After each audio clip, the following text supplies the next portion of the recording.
All right, what's going on? All right, so check it out. I don't fully understand. I have a guest, as I have announced. I am 97 Bravo. Welcome to the Convergence Live, where I am supposed to be interviewing a friend of mine named Chris. And Chris, um, yes, he's been invited. He has the link, and I can't get him here.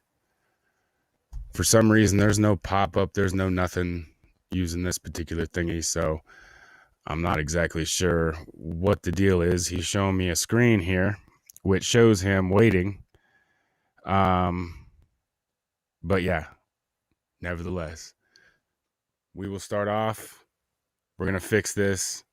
I just want to thank everybody for waiting. We got some people watching right now. Just to explain a little bit, we're having a little bit of technical difficulties. It's the first time I've used Restream this way. Right now, the Convergence with 97 Bravo is simulcasting on YouTube and Twitch. The reason I'm doing both of those at the same time, and I wanted to do it, was for Military Appreciation Month, where I was supposed to be interviewing my friend Chris for Military Appreciation Month. But more importantly, I'm trying to help Stackup.org raise funds to help prevent veteran suicide. They put together a lot of care packages. They send it out to both veterans, allied, and U.S. troops alike. Care packages, gaming stuff, so that troops and their families can communicate, and friends and all that kind of thing, and to help with, Mental Health Awareness Month and those kinds of things to bring down the PTSD factors and keep or to help mitigate the veteran suicide. So if you can help out with that, if you're on Twitch, if you scroll down a little bit, there should be, if I'm not mistaken, there should be like a red little box on the left there. That's for stackup.org.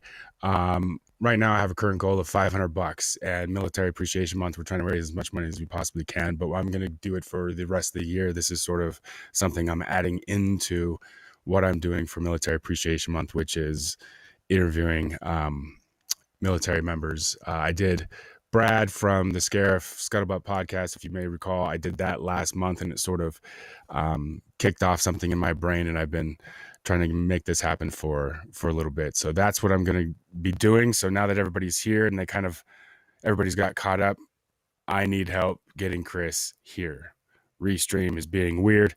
I sent him a link, both text and email. He clicks on the link, he does the login, and he shows me a screen. He's refreshed his screen, the whole 9 yards, and for some reason there is nothing popping up. There is nothing popping up on my screen like it does on other apps that basically says you got somebody in the green room.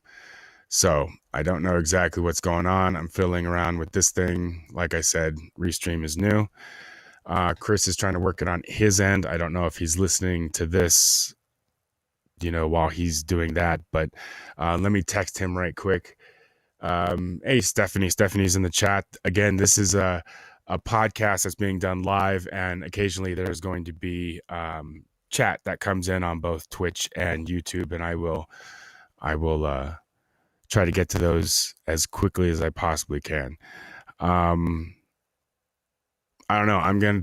Basically what I'm going to do is I'm going to invite him again. Okay. I'm going to copy this, and then the good thing is that you can't see my screen. No. So cool. I'm not sharing any of that nonsense, but let me go ahead and do this right quick. Send him a new link.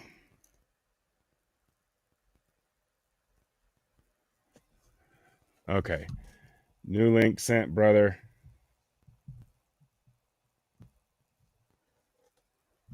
Try the new one.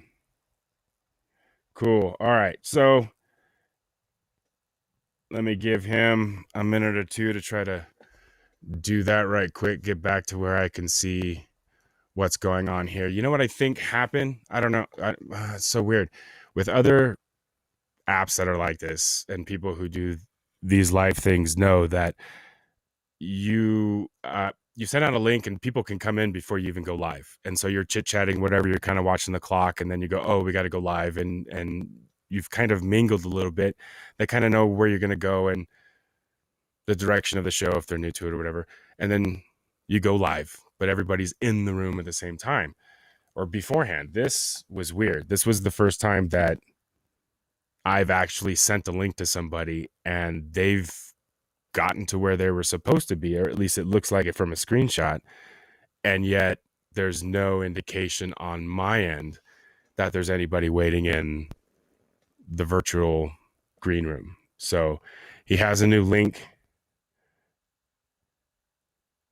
Let me clarify that I sent it to email because just to double check, but I don't see anything popping up.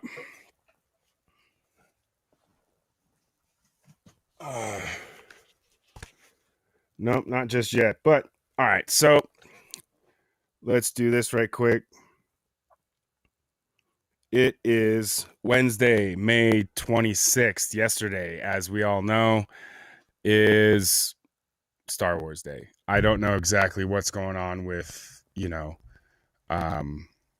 Disney and their little, May the 4th be with you. I get that. Now that's supposed to be up. That's supposed to be Star Wars Day now. But as you could probably tell from my reaction, it appears as though something worked. So let's do this. What's going on, Chris? Can you hear me, brother? There you go. Can you hear me? What's going on, dude? I can see you and I can hear you, but can you hear me? I can hear you. Outstanding. What's going on, man? It's been a long time. It has been a long time. How you doing? Not too bad, not too bad. Well, so we're live right now. We got 5 people checking us out. And are they checking us out? What's up? They're checking us. They're checking you out right now. They're trying to figure out what kind of fools I hang out with. You know what I'm saying? But Good this is always, dude. So this is Chris, right? Me and Chris, we were defense contractors at a company here in town. As some of you know, I live on the outskirts of Colorado Springs, Colorado. So me and Chris met. We worked in town together, and we've kept in touch a little bit since then, and since I was doing this military appreciation type thing. And we have had our share of laughs as far as the dumb shit that we've talked about, as far as goofy movies or, exploits in the military, stuff like that. I just want to sort of, shine a little light on Military Appreciation Month, on those vets and those active military members that I know are characters and have things to say, man. It's just ultimately it's a platform. And like I was telling you in the messages and stuff, this is about you. This is Chris. Okay, why don't you tell us a little bit without getting too, it is live on the internet, so just keep that in mind. But tell us a little bit about what you did in the Army. Okay, why don't you tell us? Why don't we start there? All right, so I joined, the Army as a combat engineer, 12 Bravo, with the understanding that I would be blowing things up, doing mine detecting, things like that. Granted, I joined in 2004, and the Iraqi wars were just about ramping up. We've been over there, a year, right? 2003. So we didn't really know much. So they quickly transitioned the typical combat engineers from setting emplacements of obstacles and sweeping for mines to route clearance, looking for roadside bombs, things of that nature. So I did that on all 3 tours. Was deployed 3 times, twice to Iraq, once to Afghanistan, and it was great until it wasn't anymore. It was good times though. So I misremembered, and for some reason I thought I knew you're a crazy bastard, but for some reason I had in my mind that you were EOD. Where did I get that from? So during my last deployment, we did what was called blow in place certification. So BIP. I know that sounds kind of weird, right? Where we wouldn't have to call EOD for a certain amount of poundage of explosives. So that was my main function on my last deployment to Afghanistan, was actually going out there with the robot and placing the det charge and neutralizing that roadside bomb. I would dig them up with the Buffalo and then neutralize them. I was what they call the Engineer Explosives Clearing Agent, so EOCA. Yeah, that's that doesn't sound like a job most people volunteer for. What drew you to combat engineering, and then of course the add-on of that last part? So I just wanted to serve. I didn't really want to wait to be sent out. You know, they had the DEP program, the delayed entry. Didn't want to do that. Air Force and Navy, it took too long to get back to me, and I wanted to go. You know, I grew up in San Jose, California, not too good. I knew I wasn't going to make it to college, so I said, I got to go. And my recruiter said, I can get you out here in a couple days if you sign up as a combat engineer. I said, go for it. Let's do it. With the expectation I would reclass later to something that would fit my GT score. Never did. I actually liked it, being combat arms without having to deal with the knucklehead infantry guys, you know. Mm-hmm. So yeah, that's still though, knowing, and for those of you who don't have military affiliations, but even those who have been in the military and you've never had the privilege of being present with combat engineers, they're a special bunch. They're quite special because they're always blowing up shit. They're always wanting to blow up shit. And I mean, you gotta love them, especially when you need shit blown up. These are the guys you want to get because they have fun doing it. You know what I'm saying? And don't get me wrong with the. Go ahead. Go ahead. No, I was gonna say we're not as crazy as the Navy EOD. Those guys, they're special. But I'd say we're on par with Air Force. Definitely combat engineers anyway. Yeah. Yeah, no, we had in Kuwait, there was on Arif John, there was a suspicious package, and the Navy EOD came out. They took it upon themselves to, now, don't get me wrong, we are overseas and everything going on 2004, 2005. But these guys took it. I mean, they pulled out every tool that they possibly could. I mean, they eventually ended up shooting it, you know, with a water cannon, and it was just someone's package that got forgotten or dropped along the way as they were walking back to the barracks or their little hooch or something. Oh yeah. And there's the EOD, boom, trying to blow it up out of nowhere. We got this. It's, I don't know. It just always cracked me up. I always wanted to blow shit up. So how long were you in? So you went in 04? Yep, I was in it from 04 to 2014. So 10 years. I got out November of 2014. Immediately went to college. But yeah. Very cool. So during that time frame, because I ended up getting out in 05, mid 05. What in those last 5 years, from 05 to 2010, what changed overseas? What did you notice as far as deployments? So every time subsequently when you go back, I mean, let's do a little setup here for people who. So when you go back, there are things you're expecting, and there are things that you've been told have changed. And then as this war progressed and modified, as someone who was scooping up, you know, roadside bombs and those kinds of things, or at least tasked with that aspect of it, what changed in that time frame? Did it go from fun to dumb, or I'll let you explain that. What changed in that latter part that after I had left? Yeah. All right, so 2006 was my first deployment. We went to Iraq, and back then it was the Wild West. You know, you had your rules of engagement, your ROE, but it was a lot more relaxed back then. You know, you use pen flares, warning shots, all that good stuff. The Iraqis, I shouldn't say Iraqis, the insurgents were actually using roadside bombs and ambushing us, pretty much doing dumb stuff, right? Right. And then when I went back in 2011, it was dead. I was one of the last combat arms unit. We closed it down in December 2011. So we pulled out and drove to Kuwait, which is a terrible drive, by the way. But nothing happened. That was the most boring deployment I ever been on. I mean, we got flat tires, we burned trucks down, but that was because of maintenance. It wasn't because of enemy contact, anything like that. It was boring. We would drive 2.5, 5 miles an hour down, you know, MSR Tampa at night, waiting for something to happen, and it never happened.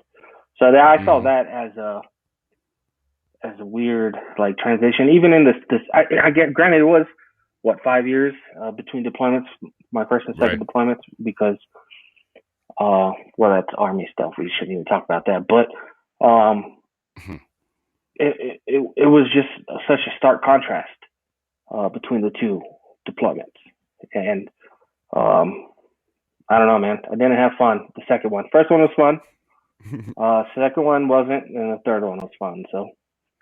So by fun with the first one, what do you mean by fun? Man, busy? We were busy. We were getting firefights. That adrenaline was pumping. I know some people are like, oh, you know, firefights are dangerous. But you're in an up-armored vehicle. They're going to need, obviously, these IEDs to neutralize your vehicles. They're not going to do it with gunshots. The gunners are in danger from snipers, and we actually had a sniper in my Fort Carson unit to take out one of our gunners. But those are few and far between. Most people that are thinking firefights from a vehicle to a dismount are dangerous. I would say they're pretty one-sided. We're going to win it every time. Every time. Between our airstrikes, our choppers, and we're going to win every time. So that was fun. Haven't been able to do that. We had a scare where they were using chlorine trucks as VBID, so vehicle-borne IEDs. Right. So we had to wear our chemical mask, you know, on us. We had to be in MOP gear. And, you know, that wasn't as fun because it was, you know, it's a whole lot of gear. Your ACs don't work most of the time. But just the thrill. It was a thrill. And you know, I'm kind of an adrenaline junkie now. And I'm half retarded, so. Maybe not half, maybe all the way.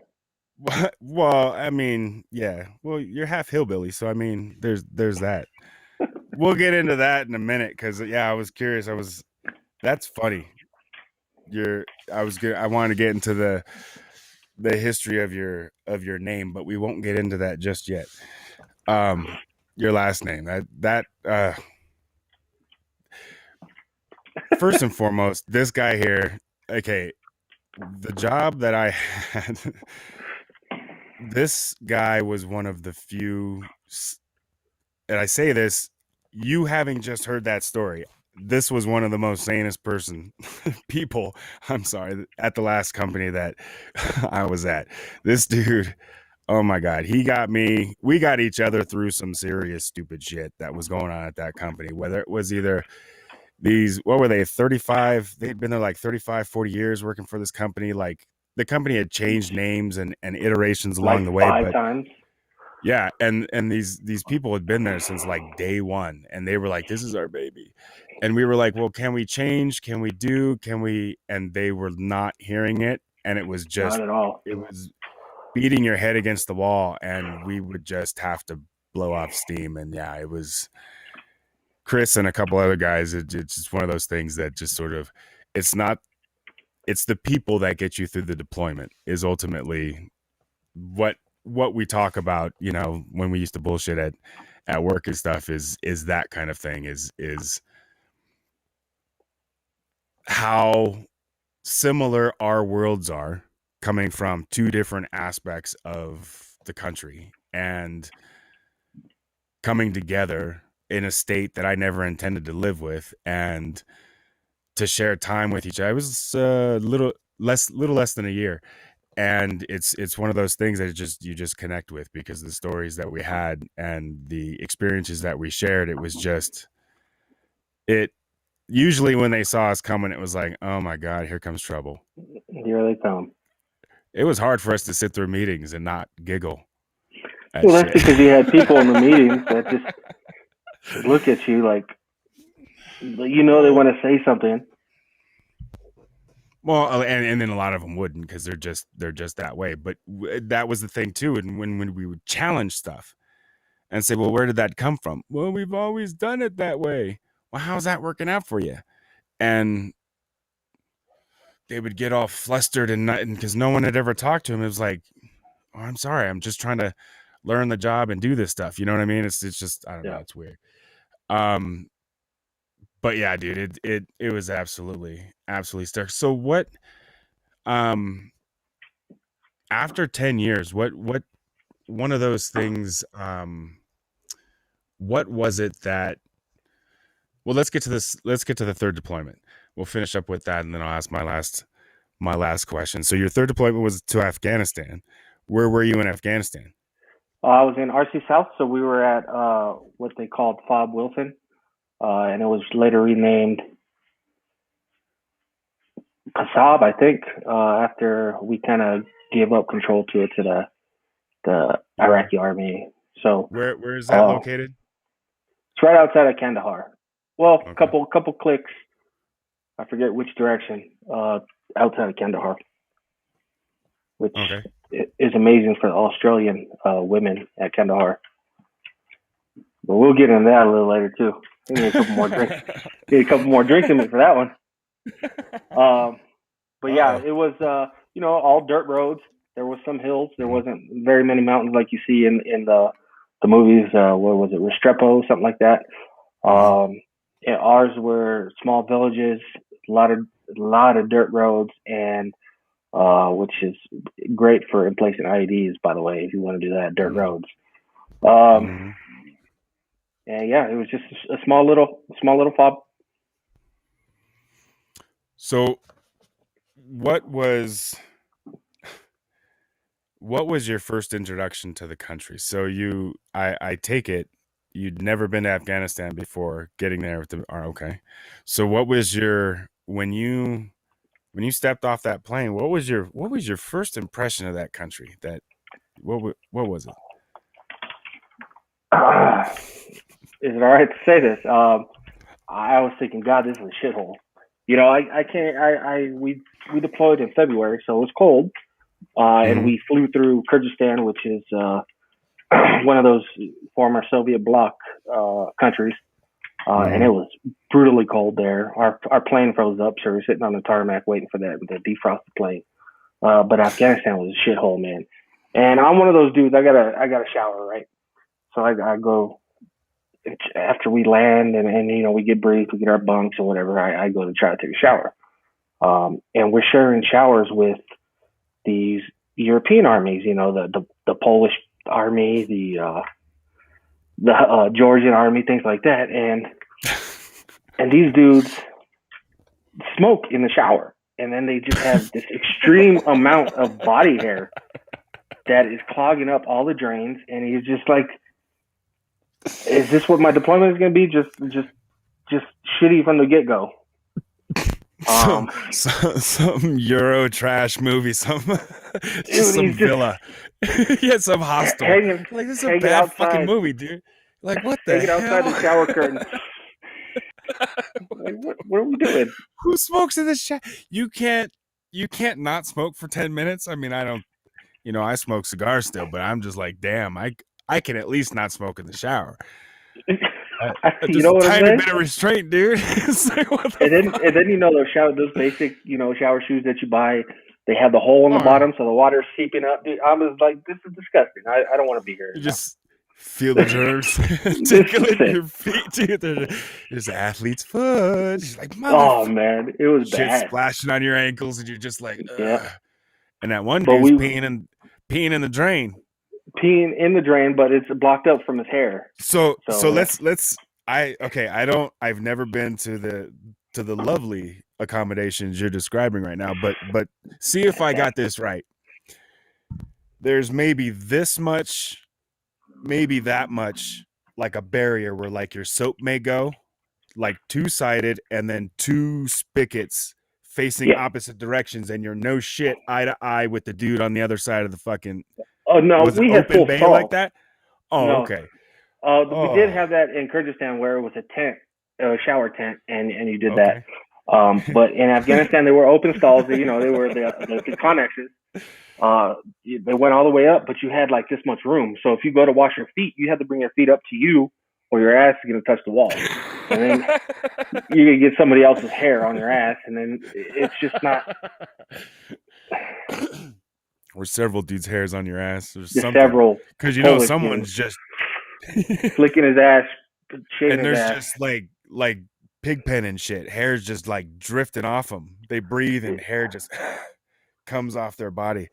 Oh yeah, dude. The cool thing is the Italians, where it comes up the back, and like their ass hair, and their hair on the head, it's just one stream down their damn spine. It doesn't even. Yeah. There's no breaks or nothing. It's just one boom. Just boom, bow, hair. God, these.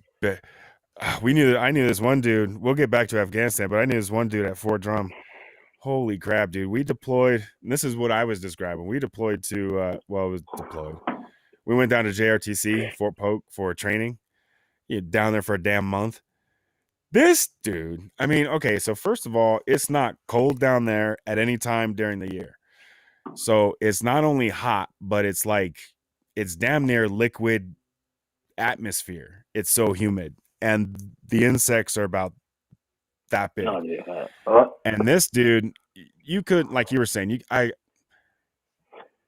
don't know. I'm not going to bend over backwards or kill somebody just to take a shower. But if a shower is presented to me, I'm taking a damn shower. And that's what it was. And we get into this damn thing, and it's all the spigots. It was just one big square, and the spigots came out of the wall. So luckily no one was looking at each other. But as I'm walking, no shit. As I'm walking it, because that's what you're doing, right? It's like jail. You pick one fucking tile, dude, and you're just looking at that tile the whole time. I don't care where your head is. You're just not even looking at nothing. There's that one joker who's standing right up on you, like, hey, what's going on? That was some shit we saw today, huh? Oh, you want to talk while I'm touching my nuts? This is what we want to be doing right now. I'm not gonna lie to you. That's me. That is you. You'd be like, try to stick your thumb. You'd be like, hey, someone will get over and get the soap. Like, I actually did stick my thumb in a soldier's ass through the shower curtain in Iraq. We called it the sapper thumb. I never seen somebody jump so high. Oh, dude. Oh my God, dude. That was back in the day. I'd when come down swinging. Like that shit. Yeah, I don't know about that physical contact like that, but I did have a roommate at Fort Drum.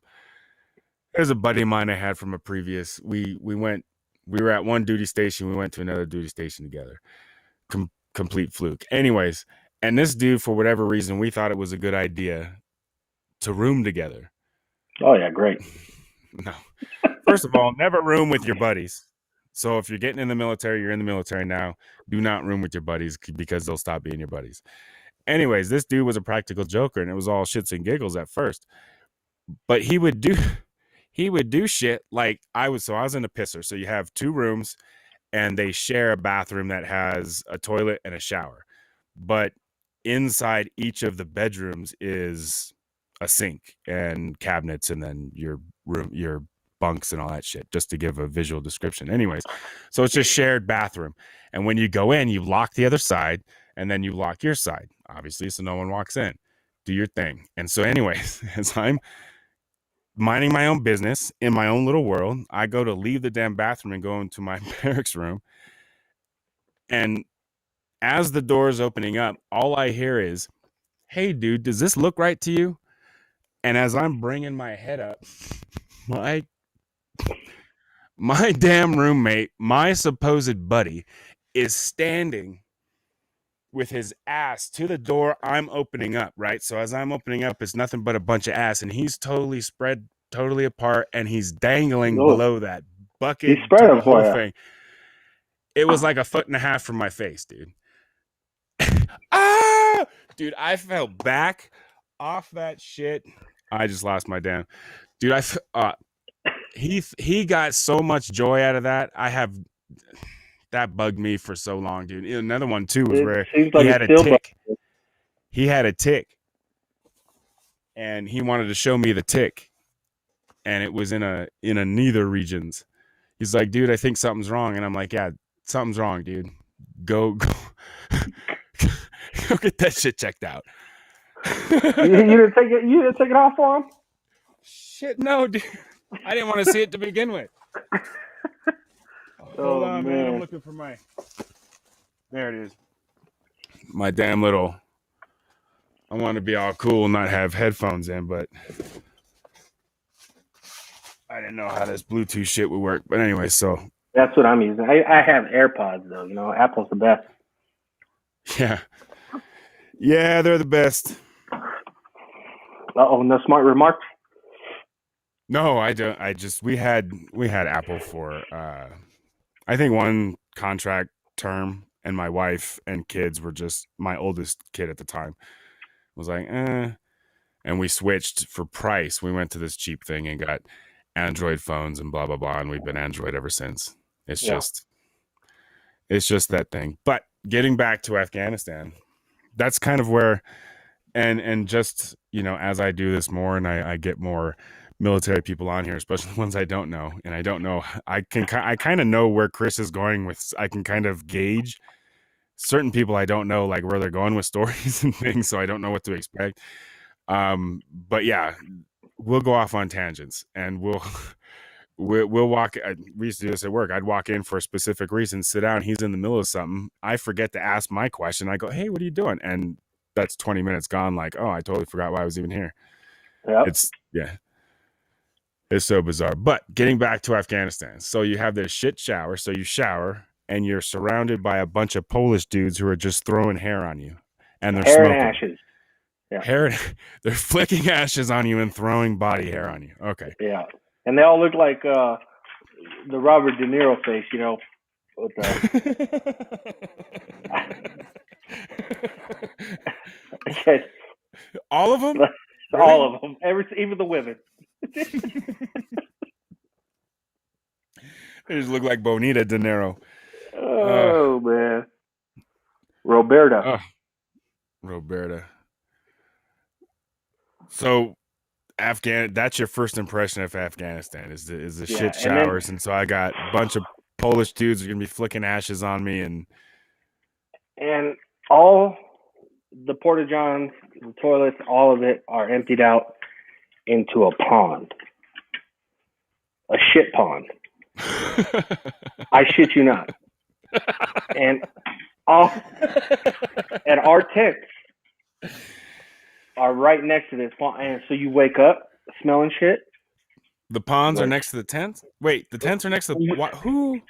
It was a couple units over, but you can still smell the shit. And these are transient tents, so they're not going to be the best, right? Because we're not stationed at Kandahar. We had tents still. We were going off to Wilson. Man, when I say the worst thing, and then they had a little water feature too, in the middle of the pond, keeping up the stuff, recycling. I'm like, what in the world? This is disgusting.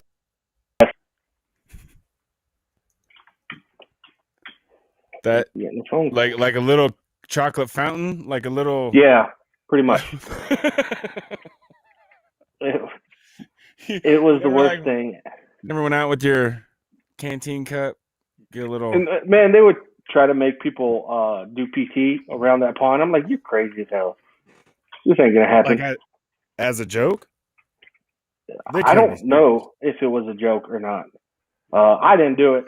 You know, I was like, it's not gonna work. I got other shit to do. Yeah, I'm not running. I mean, even I've ran near some shitty. Well, the desalinization plant in Kuwait. I mean, you can't run in that country without breathing that sulfur shit in. And they try telling you when you get home, it's because you smoke, you have lung problems. No, I get that, and I can accept that. I'm 30. You know what I'm saying? It's like, come on. You know, they're doing a big thing with the burn pit stuff now. Did you do the burn pit registry? No, not yet. No, I got some things lined up. Yeah, I had some things. I don't know if you can tell. And again, this isn't about me, but we're kind of catching up. We technically, let's get people back about 30 minutes. I had some technical issues. The link I sent him didn't work. And so we couldn't do this, what I'm about to do, beforehand to get it out of the way. But I lost a little weight, stress, and a bunch of other stuff that was undiagnosed, to your point. And so I'm evaluating my options. And there are some very interesting things that have come up that probably could have done a lot of good about 10 years ago. But it's the fucking VA. And nevertheless, I found the right people and I've gotten plugged in. And so now with things like this, it's my little give back is the people that I've met along the way that are assisting me. I'm doing this to bring awareness to troops and, military members and veterans and stuff that dig weird movies and have stupid sense of humors, and we're just regular people, and we might geek out about Star Wars shit too every so often, but there was a time where we had another job, and that's pretty much what I wanted to do. So you look good. Well, I started going to the gym. I quit that since. You look about 120. You look about 120 pounds lighter. Well, that was that 6 months of not drinking I was doing. Well, no, I'm just saying she's gone now, right? Oh, that wasn't 120. Well, I was being polite. You know how that. Yeah, but I since then started drinking again. So I quit drinking. Cool. But yeah, I'm in my new house. Everything's kind of still blank and everything's a canvas. I'm waiting for the next person to come in and help me decorate. Very nice. Very nice. How long have you been in this one? Since 2019. So I closed October 2019. Oh, this is the house that you closed on when. Okay, yeah. Perfect. All right. Yeah. Right on. How's your job? I tell you what, man, Colorado housing market crazy. Oh, I know. I already have $100,000 in equity in this home. Yeah. Yeah. No, it's you. Yeah, I know. Just be careful. Yeah. Yeah, because yeah. But the inventory. Yep, the inventory is so low right now. I mean, someone have to put a gun to our head to give up this house. We're gonna rent this bastard till the whole thing burns down. You still in the purple house? It's not purple. It's like a purple. No, it looks like a big chocolate bar. It's like a dark. It's dark chocolate basically. So in the summertime when the sun hits it, yeah, you get hungry as you come around the corner and you see our house because it's still all glossy and shit from when we painted it a couple years ago. Like, holy crap! It's our house, the way it sits, we kind of we feel to kind of do more because there's more of the way the road or the street goes. There's more front yard to our house, and we were blessed with these two gorgeous trees, and so we feel compelled to like ensure at least the front of our house is as taken care of, as manicured as we possibly can. And so yeah, we wanted to get away from that. Everyone was doing this sort of, it was like colorless colors. I don't know. It was weird in our neighborhood. We were like, what are you doing? And so when our guy came out, he was a vet too. I like doing that if I can. If, I give them an honest chance. Yeah. I've been screwed over just like with a regular someone who's not a veteran. So it's just whatever. But yeah, I like to give a call anyway. So we use this veteran. He was like, you know what? Let me bring you some colors. He brought these colors, and my wife was like, and I was like, no. So I had to step in and was like, okay, and steer that ship. And then my daughters got involved, and I was like, oh, wait, hold on. And it was like, it started to dip. we always wanted kind of like a brown base. Like, so what kind of brown do we want? And theirs dipped more towards the violet hue. And I was like, the fuck? No, a dude lives here and we're at least going to pretend like one does. So we're not going to choose these colors. All right. So bring that shit back. Excuse me. Throat's all messed up. But anyways, so yeah, so that's, and we settled on, and from the pictures, as you could tell, it looks like a dark milk chocolate. It's not bad, man. Down the street, there's a purple house, and then there's one that's like Broncos blue. It's ugly, man. Oh yeah. I don't know what some people are thinking. There's one out here. Along one of the highways that is no shit, facing the highway in all its glory. House, 2 sheds in the back, purple and white. You know, it's just, I don't know. I don't. And if you're watching, you have a purple house. No offense. Well, no offense. Yeah, I mean, I grew up California, and we saw salmon color houses and all kinds of. Those were the cheap colors. Well, you know, San Jose, you start getting deep in that zip code, and that city's here, and you start getting out here. Those colors get fancy and shit. Yeah, let's go with that. Oh man, yeah, dude. No, I grew up San Dimas, El Monte, dude. Going out to Whittier and Hacienda Heights and all that down south, Southern California, dude. You knew when you changed zip codes, kid. You did. You're like, oh, hold up. They write on their walls. We're somewhere else right now. It's art. It's art, yeah, man. No, I'm just kidding. It was so eclectic growing up, dude. I didn't even it. And that's the thing too, is that especially with what's going on now and swinging it back to the whole military thing, I don't think I can function in today's military, because growing up, dude, we bust everybody's balls. I don't care what shade you were or where you came out of. I don't care. If you were in the crew and you were cool with us and we were cool with you, you were fair game. Busted. Yeah, that's it. And that shit. And then when you get to the military and that's like the all-star team almost. And then as you move up in the military, it gets more intense as that stuff happens. But yeah. Oh, totally. And and you through peer pressure and other things and wanting to have your leader be proud of you or accomplish something, or have your team be like, yeah, we did it pushed you to do bigger and better things that at times you perhaps didn't feel like doing. Yeah, for sure. And now that we have all this, we have these different ideologies that are being injected into the military, from the Defense Department on down. One has to ask ourselves, for the next generation, how do we find the next generation's warriors? How do we entice someone who would otherwise want to go special forces or top tier anything, or even more hands-on like yourself, or get specialty training, like become a doctor, a medic, or a dentist, or do something like that, where the military pays you to learn a skill that you will then take out into the world and do great and wonderful things. How do you do that?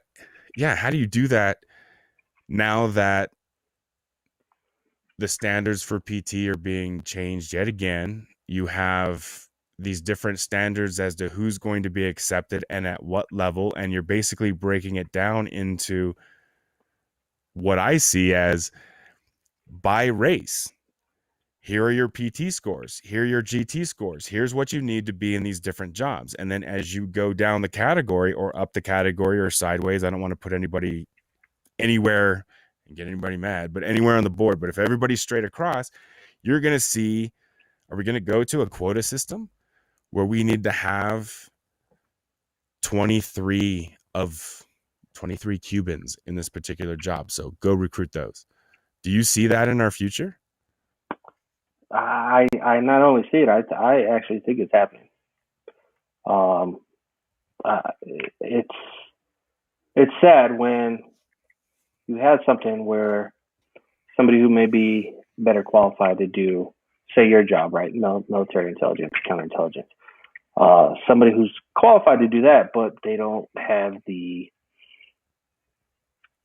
ethnicity or the religion, ideation behind it, they don't get picked. I honestly think it's happening. It's happening everywhere else in the world, right? Right. And for good reason. For good reason, but there has to be a tipping point where you say enough is enough. Well, let's get the best qualified people, no matter what they are, and do this, because the PT standards are ridiculous.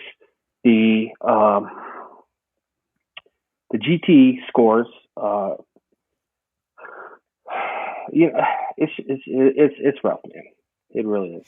Let's pause right there. So the scores we're talking about. So when you go into the military, you take what's called the ASVAB, and from this ASVAB, you're scored as to these different skill sets that you have, and then you score high enough in order to qualify for certain jobs. For example, for military intelligence, way back in the day, it was one set of scores. You had to have minimum scores of this in order to get into military intelligence. Well, then when you specialize, it can get even higher, and they may even require higher scores and those kinds of things. And that's the way it was back in the day. And it used to be that's the way it was that a score was genderless, personless, whatever have you. And they say, okay, give me the highest scores. Yeah. And then even when I was in, right. And even when I was in, I was noticing the branch managers and stuff when you would start calling out to these guys and saying, hey, I'm kind of looking at my next assignment. And they're like, well, and they start talking a little too honest to you. I was seeing that stuff in the early 2000s as far as preference for jobs and different duty stations around the world, or choice assignments. Maybe, hey, look, I was just like yourself. I just deployed 3 times. I want to go to Vicenza, Italy for 3 years. I mean, you know what I'm saying? Like, to pick one of those types of deployments or something like that, and you can't, because things have been taken up by people who owed favors. And what was the same thing overseas? I mean, when you deploy, especially in Kuwait, what I saw was this revolving door of guys that had really good starched BDUs back in the rear. They never left post, but damn, they looked good on Camp Arifjan. And all they did, no kidding, one first sergeant would leave, and his buddy first sergeant would show up to replace him. And guess who's retiring in the next 3 years? And then that first sergeant then leaves, and one of his first sergeant buddies shows up, because guess who's retiring in 3 years? Just so you know, when you retire, your last 3 years are added together and divided by 3, and that's what you get a percentage of as a retirement. I think that, right? Something like that. Anyways, I don't know. And so they want to make the most money in those last 3 years they possibly can. You do that by deploying to a combat zone. So you have these guys who do this Kuwait tour, and all they do for CFLIC is they just crack the whip, dude. They never leave post. They never do shit. I don't think it was CFLIC. I think they were headquarters, 3rd Army headquarters. They didn't do shit. They had the best looking uniforms in the desert, kid, but they didn't do jack nor shit except the admin. They kept the wheels turning. They didn't do nothing, but they kept the wheels turning for Arifjan and the other camps and those kinds of things. But they never left post, and that was their combat tour, was in Kuwait, because a country north of them they were shooting at each other. I never understood Kuwait being a combat zone. Can we agree here that Kuwait's not a combat deployment? No, it's not the safest place in the world, but there are cities in the United States that are far more dangerous than Kuwait. Listen, if you're stationed in Kuwait and you can go out to the city, and watch a movie or go to the markets, it's not a combat zone. We couldn't do that shit. There are aspects that were locked down. There was before I got there was a mentally ill guy who took a shot at a soldier who was driving by himself, and so then shortly after that, they instituted the 2-person rule. You couldn't leave post without a letter from your commander and another person. You had to go out at least in pairs. But yeah, it was wild because when we were there, and that was funny, and it's funny you say that. It's the I wonder what kind of ripple effects occurred based off of when I was leaving and you were heading in that direction. Because there were a lot of, when they were chopping off heads of people and putting that shit on YouTube, there were a lot of wannabes in Kuwait. And we're talking, we think we make fun of like basement dwellers and fucking, nerds and shit in their mom's basement, just typing on their Twitter and shit and geeking out over. No, these are these rich ass, punk ass Kuwaiti fucks that want to pretend to be terrorists. So that's what we were dealing with. And they had the money to kind of, with the toys and stuff like that. So it wasn't like the unevolved that was going on in Iraq and stuff with that. There was like sophistication because they were trying to get the attention of Al Qaeda and all that stuff. This is pre Osama bin Laden being waxed. So it was still real. It was still like, we're going to find him and, that kind of thing. And yeah, it wasn't I'm going to use a derogatory term. I think it's derogatory. Haji, it's derogatory. But is that derogatory? I believe so. And I apologize for the Hajis out there. I'm just kidding. But it's this, it basically what it means is this sort of like non-person ethnic in the region. And in Kuwait, the reason I say it the way I do is not to tap dance. Kuwait has a lot of third country nationals that come in because Kuwaitis don't want to do shit for themselves. So they bring in a lot of Filipinos and Indians and stuff like that from other countries to do their manual labor, that kind of thing. Mm-hmm. And that's what I'm referring to, is that at any given point, you're going to have non-Kuwaitis working for Kuwaitis. And so you have these rich Kuwaitis pretending to be terrorists who are utilizing poor third country nationals to infiltrate our base and our trash companies and take pictures of, movements and stuff on highways and all of that. And yeah, it's breaking all of that down.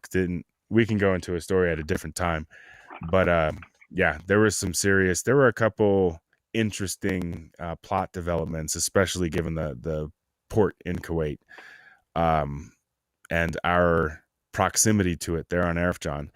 And what a little plan that they had that didn't end up happening. So I'm curious the direction Kuwait would have gone had more fanaticism sort of taken root in there and wasn't stomped out like a monkey stomped on a curb as best we could, because that shit was getting a little too close to home. But yeah, Kuwait is not by definition a dangerous place. There are far more cities in the United States that are far more dangerous. I can name 3 off the top of my head I'll never go to. Yeah. 4. And yeah, but at the same time, we're not walking around with, full combat load and a M4 and all that stuff either in the worst parts of the hood. We're not doing that. Well, I'm not doing that. You're not? Are you doing that? How else do you go get tacos? If I were to go there. Going on a taco run. You gotta suit up. I got the body armor. Okay, yeah, so let's get to this while we're on it. We're joking around about this. Let's get back to you a little bit and talk about why this Hispanic aspect that we're kind of dancing around is funny. Now, Chris here has an interesting heritage. Tell them about your heritage.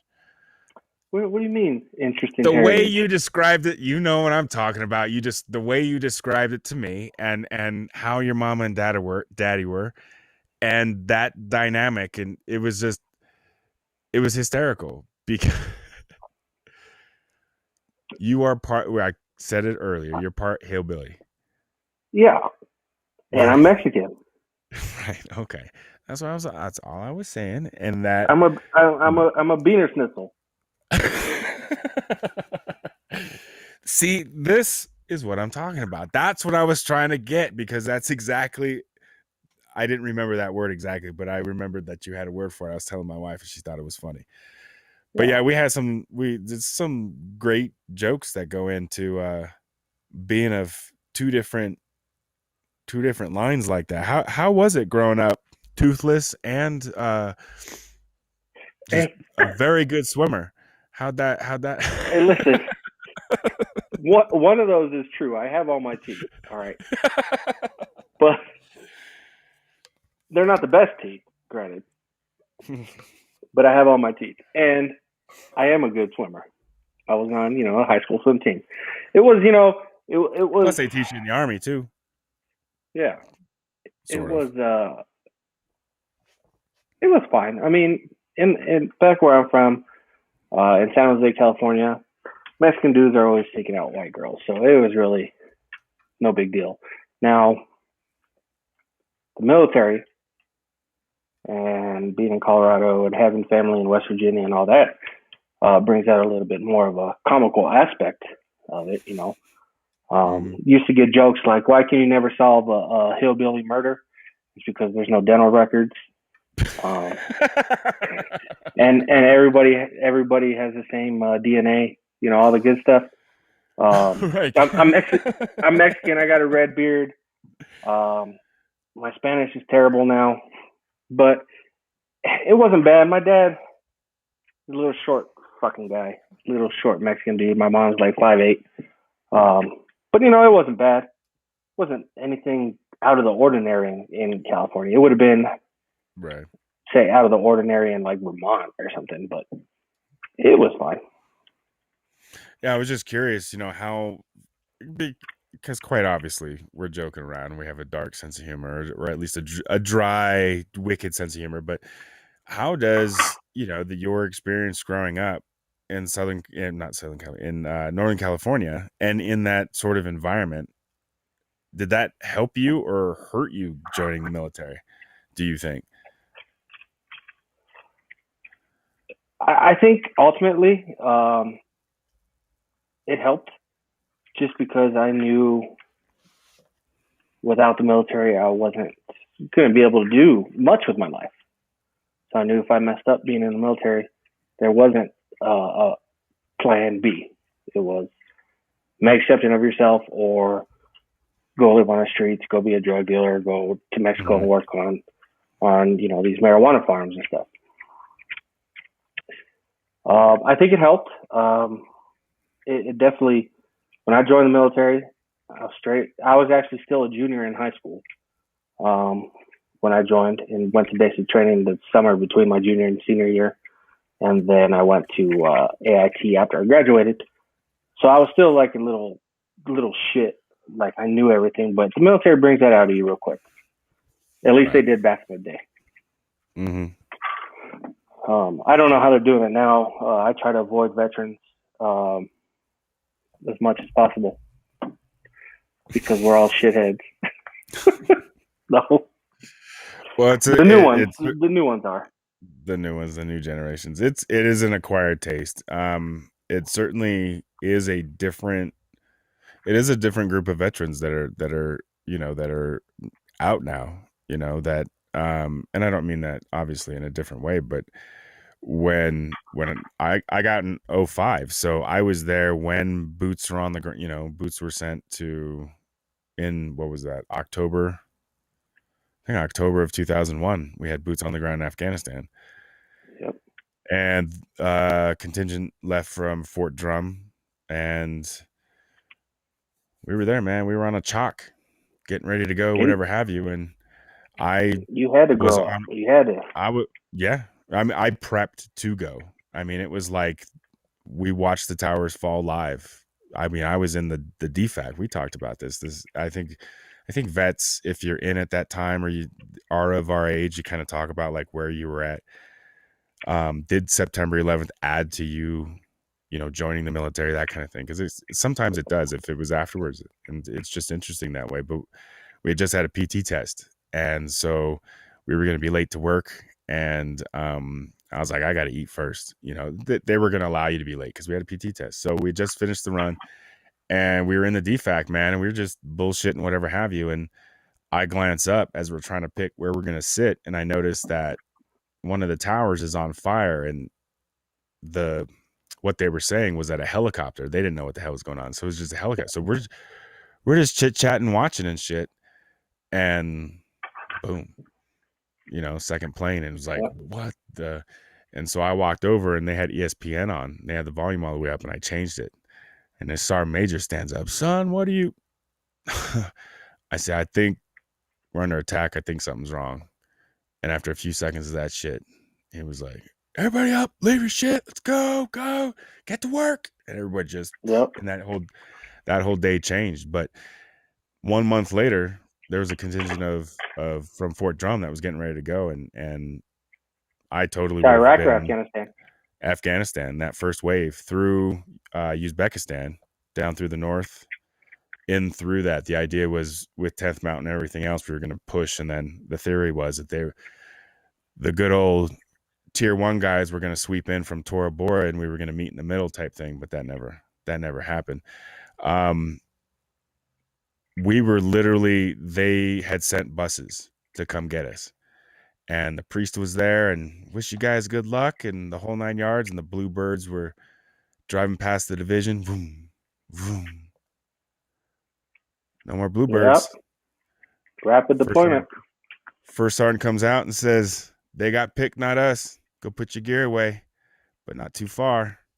And then, of course, in subsequent days, we started having these packing lists and 72-hour lineups. And it got real. And you start, doing your car search training and, looking for bombs and working with canines and, how do you act when a canine unit's doing what they're doing? We start getting into the real stuff and buttholes start tightening and you start thinking like, no, this is like for real, that kind of thing. And then you start to focus. And that's nothing you ever trained for before. No. And that I think is jungle warfare. Yeah. BDU, and that was jungle warfare. That was one of the things, like when I was at Irwin, it was a slight pause where I was basically the OCs at Fort Irwin for NTC. And so we were the bad guys and we were the judges. And we decided, well, if we're going to do this, why don't we flip the script? And when we first got there, it was all Russian tank on tank bullshit scenarios. And we're like, look, the towers just fell 6 months ago. What the hell are we doing? And we all kind of got there around 3 months of each other. And so we were like, nope, we got to flip this script. And so we changed that whole lineup now, not just us, but the unit that we were with. We were instrumental in the counterintelligence aspect of it. But getting NTC basically where it is now, to where it's indigenous and you have contractors who speak the language and those kinds of things. And you go there because you want to be immersed into where you're going prior to going. And that was all started back in the day because, to your point, it was all, they were still thinking that way. Even after the towers fell, anybody who went to NTC was still training on tank Russian shit, like we were going to invade the Eastern Bloc or some nonsense. It was the most bizarre thing. But luckily, the towns were built. Did you ever go to NTC? Oh, yeah. Terrible place. Oh, it's horrible. I hated it. Yeah, I hated it. Now let's talk about those showers. Oh. Well, I can't. What was that? One of the villages, man. They hired. They're realistic. I like the way they train out there. They hired amputees to simulate what we would see if somebody got hit with a V-bid or an IED, things like that, and their wounds would be bleeding. They did all the what do they call it? The moulage stuff, and man, it kind of gets a little. It gets real, and your adrenaline starts pumping, and you're in the stupid Miles gear or whatever, and you see some lieutenant out there with no gear on, and it's not real, but you see a guy there missing his limbs, and you're like, oh, like this is training right here, right? So I mean, there was there was one where the guy's arm was close. And when we went to lift him up, the arm stayed there. He was an amputee. I didn't know. And we went to move him, and the arm fell off. Son. Yeah, like I was like, I did a double take, and like my knees, like, did I just? Oh, like I'm holding this dude, right? I'm like, well, I can't drop him. But yeah, I was like, oh shit, yep, that's what I thought I saw. Deep breaths, just stay pulling him back, just stay conscious. I was like, holy crap, got all hot. And I'm thinking to myself, this is a training event that I totally, it done right. JRTC's like that too. If done well, they can rock you up, dude. Yeah. Yeah. And when we're in, we complain about the training, having to go to NTC for 30 days, not showered for 14, not having cell phones. But looking back at it, you do want to train like that. You do want to train as you fight. Yeah, I had a cell phone in Afghanistan. Never had one in Iraq. We were still using MWR. So you do want to train as you fight, and whether that be working on amputees or getting used to having no communication with your loved ones, getting used to having to wipe yourself down with baby wipes. You want to bring it all together to get you ready for that deployment. Oh yeah, and NTC really, if there's one thing that it does do, it really focuses that shit. It gets your mind, even though like you said, it's play. It really, at least practicing and going through it, so that when you're over there and the shit does hit the fan, you're not new to the uncomfortableness. You're not fighting that and the uncomfortableness. You can just go out and do what needs to be done, and then thank God for the fact that you have that shitty cot to come back to with your pillow. Who touched my pillow? That kind of thing going. And then it becomes your little cubby. Like that's my piece of Afghanistan right there. No one, that's sovereign nation. No one invades that area. Don't touch my shit. Exactly. And you I don't know. It is a strange feeling to think fondly, have fond memories of, and then at the same time be so repulsed with. I don't know. There's just that the region, because I wasn't just in Kuwait. That's where we were based, and a lot of what we did was to look like we were in Kuwait when we weren't. And it is not a very pleasant region to my liking, I should say. There are other places in the world, like I would say quite often on my my time in the sand while I was over there, can't we go to war with Europe? Can't we just go to war with Europe? Can't we invade Can't we just Spain? do that shit? Exactly. Let's invade Spain. Exactly. Isba. Yeah, exactly. I'll be surfing. You guys go invade up there. I'm going to be down in Isba surfing or whatever. Yeah, dude. What the hell are we doing? We're invading the wrong countries. We really are. I mean, seriously, Korea. What really pisses me off is... did you go to Korea? No. Hell no. I didn't even want to come out here to Colorado. They forced me to come out here to Colorado. I wanted to stay in Georgia, man. Third ID is where it's at. You see my third ID blanket behind me. Oh, yeah. Third ID. I will show you, but can't move right now. I got to take a piss. We could take a break. No, you're good. You're good. I can hold it for a little more. What was I getting at? You're talking about having ownership and having your own space in Afghanistan, and no. Yeah. Oh, you were saying Korea. What Korea. Really pisses me off is, the only social media I actually have. I have Facebook and Instagram, but I never log on to them. But I have Reddit, and I'm fairly active on Reddit. And you see people. I belong to the conspiracy theory subreddits and things like that. And people say we just invaded Afghanistan and Iraq for the oil. And, that shit really pisses me off. And then they say there was no WMDs found in Iraq, when there's pictures of the Iraqi army taking WMDs up the northern border. Now, granted, they're not nukes, right? What is a weapon of mass destruction? A weapon that can cause severe damage, bodily harm, things like that. It's not your regular roadside bomb, but it's not. It doesn't have to be just a nuke. And people focus on there's no nukes in Iraq, no nukes. But you see truckloads of missiles and things going to the northern border before we invade. Mm-hmm.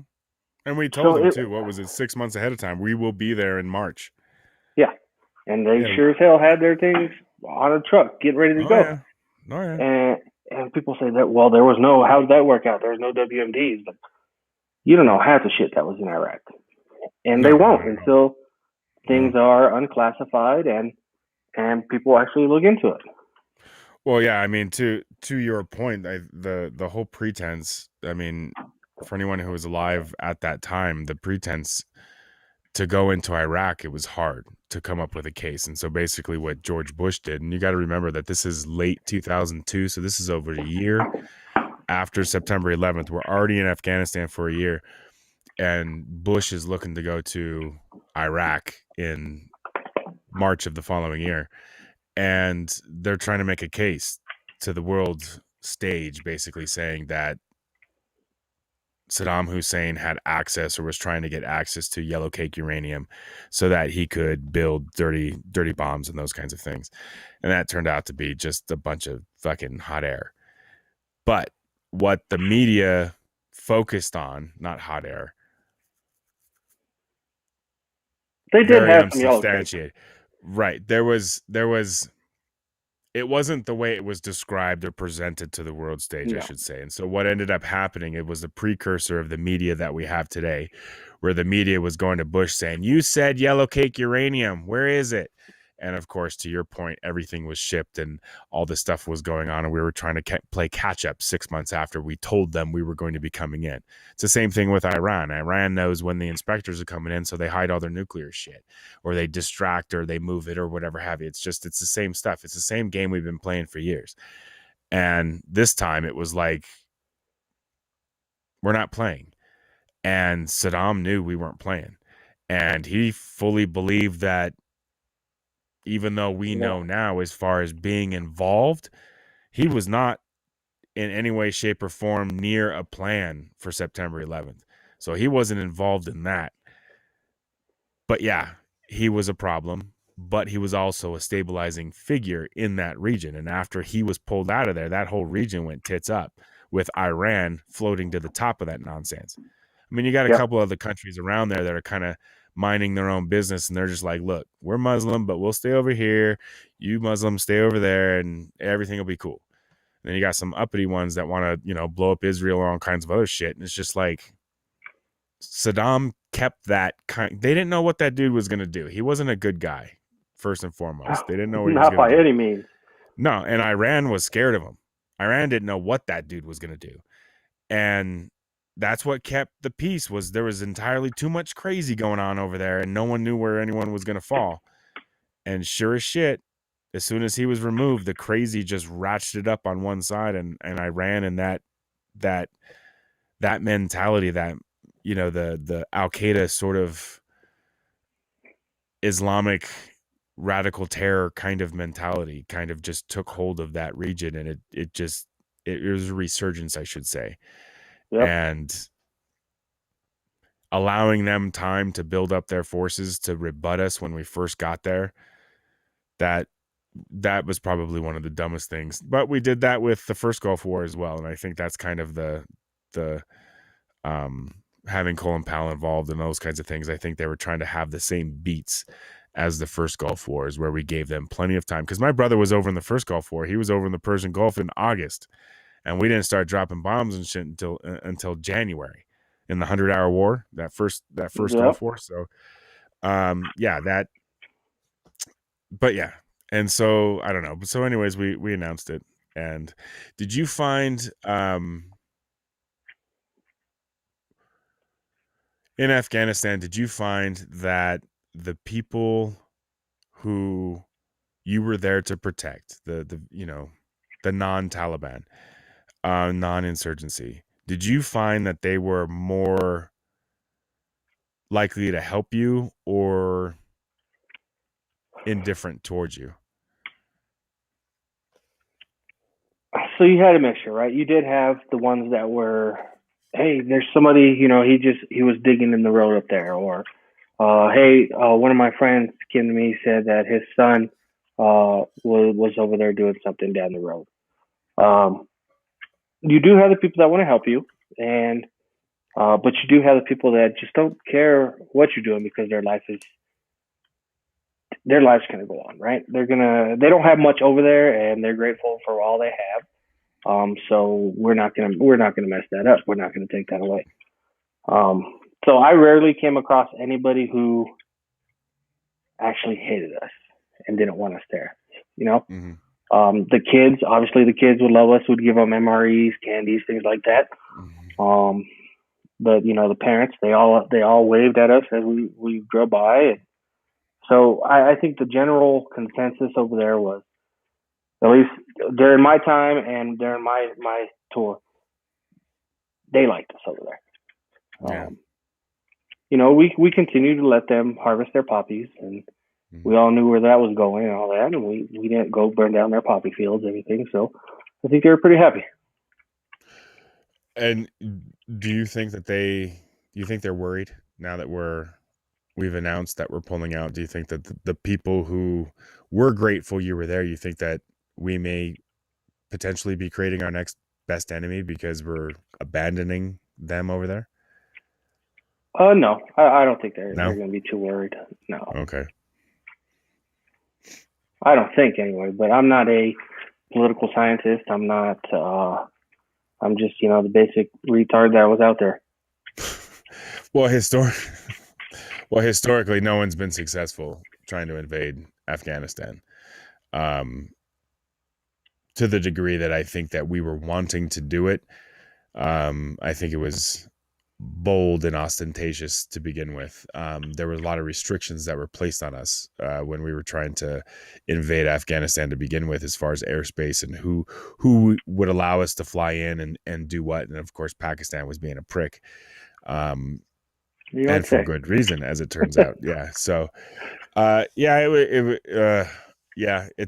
a very, between the Persians and the Arabs and the Jews, and then the sub-Saharan Africans. I mean, it is a wild place, Kat. It is just wild, because you could be in Egypt and it's one thing, and then you're in Kuwait and it's another thing, and then you're in Afghanistan and it's a completely different ball of wax. And you have those different factions of people, right? And oh yeah.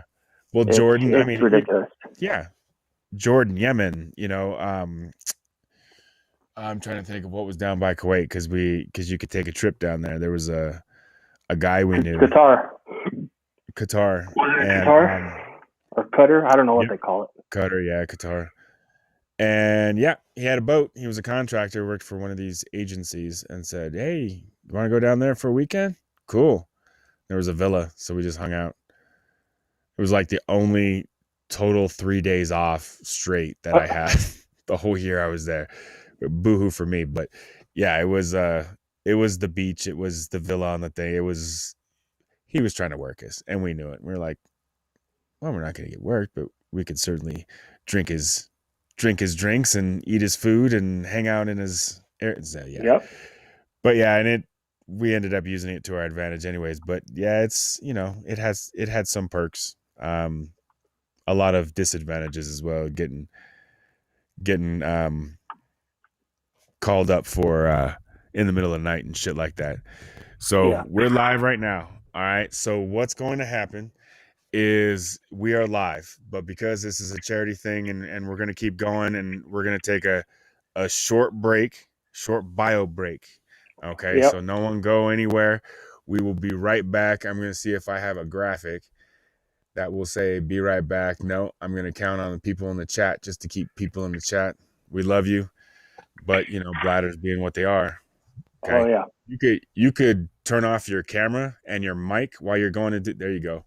He's going to go do that, and I'm going to try to entertain you guys while he's off doing that. How are you guys doing? Let me see if I can get to this. We'll do this. There he goes. All right. So he's doing that, and he's having a little drink tonight. So it's going to take him to the restroom. But we're on Twitch and we're on YouTube. And the funny thing about that is that the YouTube culture is not used to bio breaks. They're not used to that little 6-10 minute clips and things like that. You can get in and get out. No one gets hurt. But here on Twitch, which is, I'm also streaming on Twitch as well, is they're used to those bio breaks. And so, affording Chris the opportunity to go do what he has to do, and it doesn't get anybody hurt. I'd like to thank the Looks like we got a couple people on Twitch who are watching. We got a few people on YouTube who are watching. I want to thank you guys, give you a shout out. That is outstanding. You can jump in chat. As I was saying, Chris is the guest for tonight. I had mistakenly, although it's not on the description for this video, I had mistakenly put him down, I think on Twitter. I think I said he was EOD. And I was mistaken. The gentleman, as he reminded me, was a combat engineer who had training, additional training while he was overseas to help augment the EOD people or lack thereof that were over there. So instead of, waiting on the EOD to come out and do stuff, they were counting on combat engineers to fill in the gap. And so, yeah, that's what he did. And he was telling us a little bit about his time in Iraq and in Afghanistan, and has some funny stuff mixed in along the way, because it's hard to explain, because if you haven't deployed in that environment where you have a job, where you're in the military and you're doing military things, and you're going to a foreign land to go do those military things that you were trained to do, there's for me anyways, there was a switch that had to be flipped. It was one of those things where it wasn't natural to want to go overseas and be a soldier and do that. You know what I mean? It was one of those, I'm kind of just finishing up a fill-in while you were doing your thing, but there is that, like we were talking about, that initial pulse of, I was like, holy crap, I'm actually going to be doing the job I trained to do. And it's strange. It's strange to be glad to do your job, but then at the same time knowing that you're actually totally full-blown going into another country to do your job. So it's one of those weird things that vets struggle with. Can you hear me, brother? He's having some issues with his microphone. Is your mic on? Did you turn your mic on?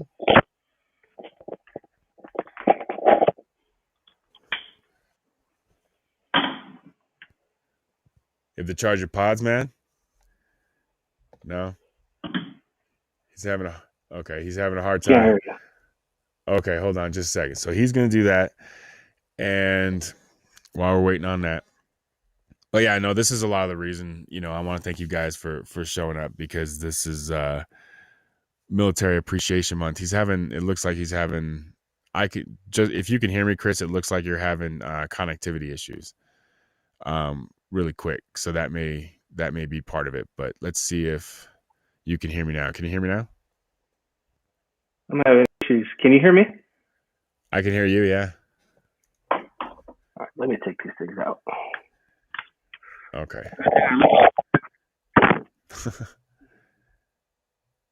You got it? Can you hear me?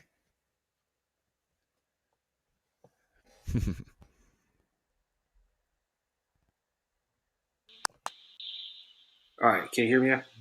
Yeah, I can hear you. What the world? I see you saying yeah. Did you mute me? Am I muted? No. I can hear you. All right. I don't know what that was about. Sometimes Apple isn't the greatest, I guess. Well, excuse me, but yeah. So you're all good. You got another drink? Outstanding. Yeah. Let me. I got a premium British beer. So shout out to any Brits if you guys are out there. There you go. Yeah, dude, I got a few. They might. I can't tell exactly who's following now, because I think they may have dropped. Oh wait, hold up. No, RC from NYC is still hanging out. I do have a Pacifico too, in case there's any of my compadres out there. There you go. Wish I had better lighting for you, man. I don't do this very often. Say that again. I wish I had better lighting. Right now, my eyes look dark. That's all right. We'll do it again. We'll get you all lit from the front. We'll get you a screen, I little need fronty, little monitor over here. beauty We'll get you cameras. looking pretty, dude. I Yeah. could be in my office right now, but I'm just down there for 8 hours a day. I don't want to be in there right now. Nah, dude, I'm in my garage right now. So it's all good. Believe me when I tell you, I don't know how this appears to you, but it is the least fancy thing you could possibly think of. Flag, curtain, cut, daughter sewed some things, and now it looks like I have a black background in a corner of a room, and it's a Which corner of my garage. Oh well, and this is a baby bassinet that was my my wife's youngest brother, who's 15 years younger than her. Her mom remarried and then had a kid with her stepdad. Anyways, this was part of his baby set of furniture that we're keeping, and I'm using it to store geek, goofy, nerdy shit. Yeah, as a little background. So yeah, it's all high end, big money times here. Yeah. But yeah, no, this is fun, and this is what I like to get to is you and I talked, and this was something that I was always wanting to do back when we were talking, but it never materialized for whatever reason. And then after leaving where we worked before, because he's left too for completely different reasons, but I no longer work there, and after doing so, I didn't really feel like keeping a security clearance and a job like that required one like that anymore. I went on a few interviews for several months afterwards, dude, and it was like doors like boom, You boom, gotta do what's boom. conducive to your mental health, man. No, and and especially the way, and we won't get into the specifics, but the way that everything ended there. Yeah, Tell you I that was after you was a POS for sure. wow, yeah, no, I appreciate that, but no, to say the least, it was a shitty circumstance under which I left. But at the same time, it was one of those things that it was not normal in the industry. And so I was hearing a lot of the same, nonsense as far as like, well, let us know when your clearance comes through. Well, I need a job so I can get, that kind of thing. And it just was this chicken before the egg bullshit. And I was like, stop it. Yeah. And then I just started messing around, and it evolved into making videos that, little 10, 20-minute videos, whatever have you. And then it evolved into, no, I think I'd like this talking. And yeah, I can do my opinion with a podcast, and I'm talking. I have 4 rabbits in my garage as well because my daughter raises them, and I'm talking to the rabbits, and I'm talking about either whether it's geeky shit or nerdy shit or news or national security stuff, whatever have you, dude. It's just me in here in my garage talking to thin air, which I have no problem with, but I like this. I like being able to talk, and especially doing the veteran thing, and you and I reaching out and connecting after a minute of having busy lives and those kinds of things. That Funny, COVID I being thought I what it saw was. you down the street the day after you text me, or before you text me. I was downtown and I saw this dude looked like you, with the beard and everything, smoking, driving a big old white F-250 that was lifted. And I was like, did he go full white? No, that was not me. No. Because it was near where you used to work before. Oh yeah. Yeah. Yeah. No, that's funny. Yeah, it's a. We all look alike, I know, and Hey man, I get that. White people all look the same. I ain't gonna lie. They all Asians dance the same. Mexicans all look the same. I don't know. It's not racist. Well, same may be where people get hung up. I think yes, there are definite similarities, and you can and I've done this too, where even between different Asian mixes, where you're like, I think that person's Chinese versus Malaysian versus Filipino versus there's a you Filipinos can and tell to an Asians, extent. because they're darker. Well, yeah, Tan. it depends. I don't know, but I'm just saying, when you get around the world and you start looking at it and you start listening to what's going on, it is. There are differences that for whatever reason we've decided to ignore, But they and all then look all of the a same, but sudden, turn off. see. Oh man, no. My mom is watching this right now, which is just crazy. Your mom's watching this right now? She's the one person watching this? Yeah, her and RC. What's up, RC? Hey, RC and your mom. Heck yeah, man. Well, hi mom. How you doing? Thank you for watching. I don't know if she's still watching. But yeah, I appreciate it. So, out here supporting your boy. But yeah, Military Appreciation Month, man. And one thing that I did want to briefly mention while we're sort of on this area here, I can't get to it from where I'm at, but if you're on Twitch, I'm streaming simultaneously to Twitch and YouTube. If you're on YouTube, you can just listen real quick, or you can open up a new tab, go to Twitch, find my page, and below the video, the stream that's playing right now, there is a red box on the left side for Stackup.org. And what Stackup.org is a organization. It's a charity organization that raises funds to basically combat mental health issues and suicide, and create a suicide prevention program and community for vets, in particular combat vets, but vets overall that have experienced an extremely hard time based off their service. So it's a great organization that sends care packages overseas, people who are deployed, both U.S. and allies. And they not only send it to veterans and like I said, active duty deployed members of the military, they send it to family members as well, so that dads can talk with sons and moms can talk with daughters and those kinds of things. And so they're it's proactive and reactive. So on the front end, trying to form better experiences while there, and then on the back end, they have suicide prevention stuff and counselors and community forums that people can talk to and those kinds of things. And again, same with vets that are having a hard time. There's a lot of homeless vets and those kinds of things, and they're making a lot of headway in trying to help keep people connected and to better people's lives once they've served in the military, the way a lot of us have. Sometimes we give 110%, and it doesn't really feel like when we get home that enough people appreciate that. And it's not to say that we walk around asking for it, but it's one of those things that it really means a lot when you step out of your own life. Yeah. And you see the guy wearing the hat that says Vietnam vet, and you walk up and you look at him and he doesn't know you, you don't know him, and you have that connection. You just say, I just wanted to walk over here and thank you for your service.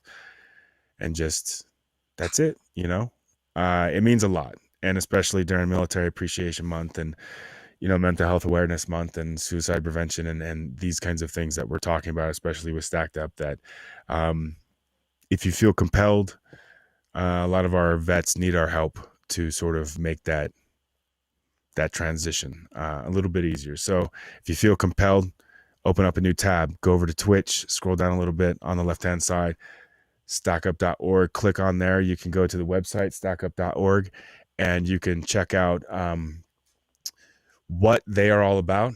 And sorry, I'm being asked a question right now, but from my producer, also known as my wife. But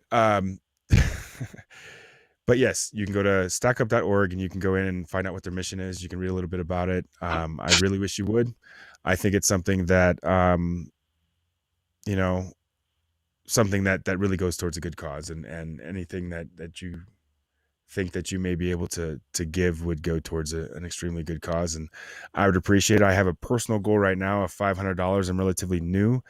Most people game while they're raising money for stackup.org, and I will get to that hopefully before the end of the month, but I'm adding them to this because I love the idea of simulcasting both to Twitch and YouTube at the same time. I get two different brands of followers, so I really dig that. So yep, if you'd like to check out stackup.org, I'd really appreciate it.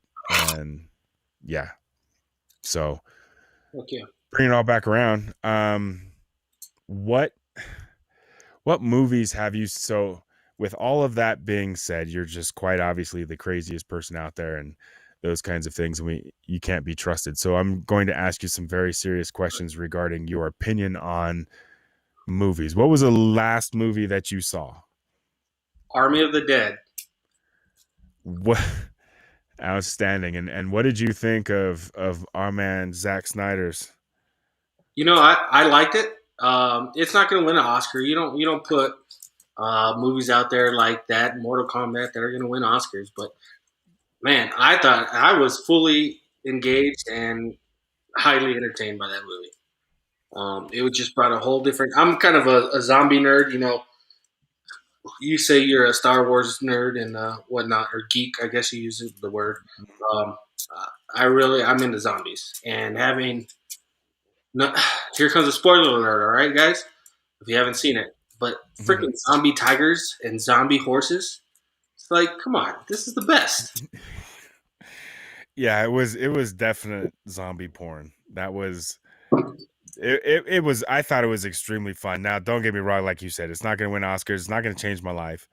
But in the time that we were in, it felt right to me to enjoy that movie. Yeah, because shit's just messed up. You're on lockdown. You're just like, you know what?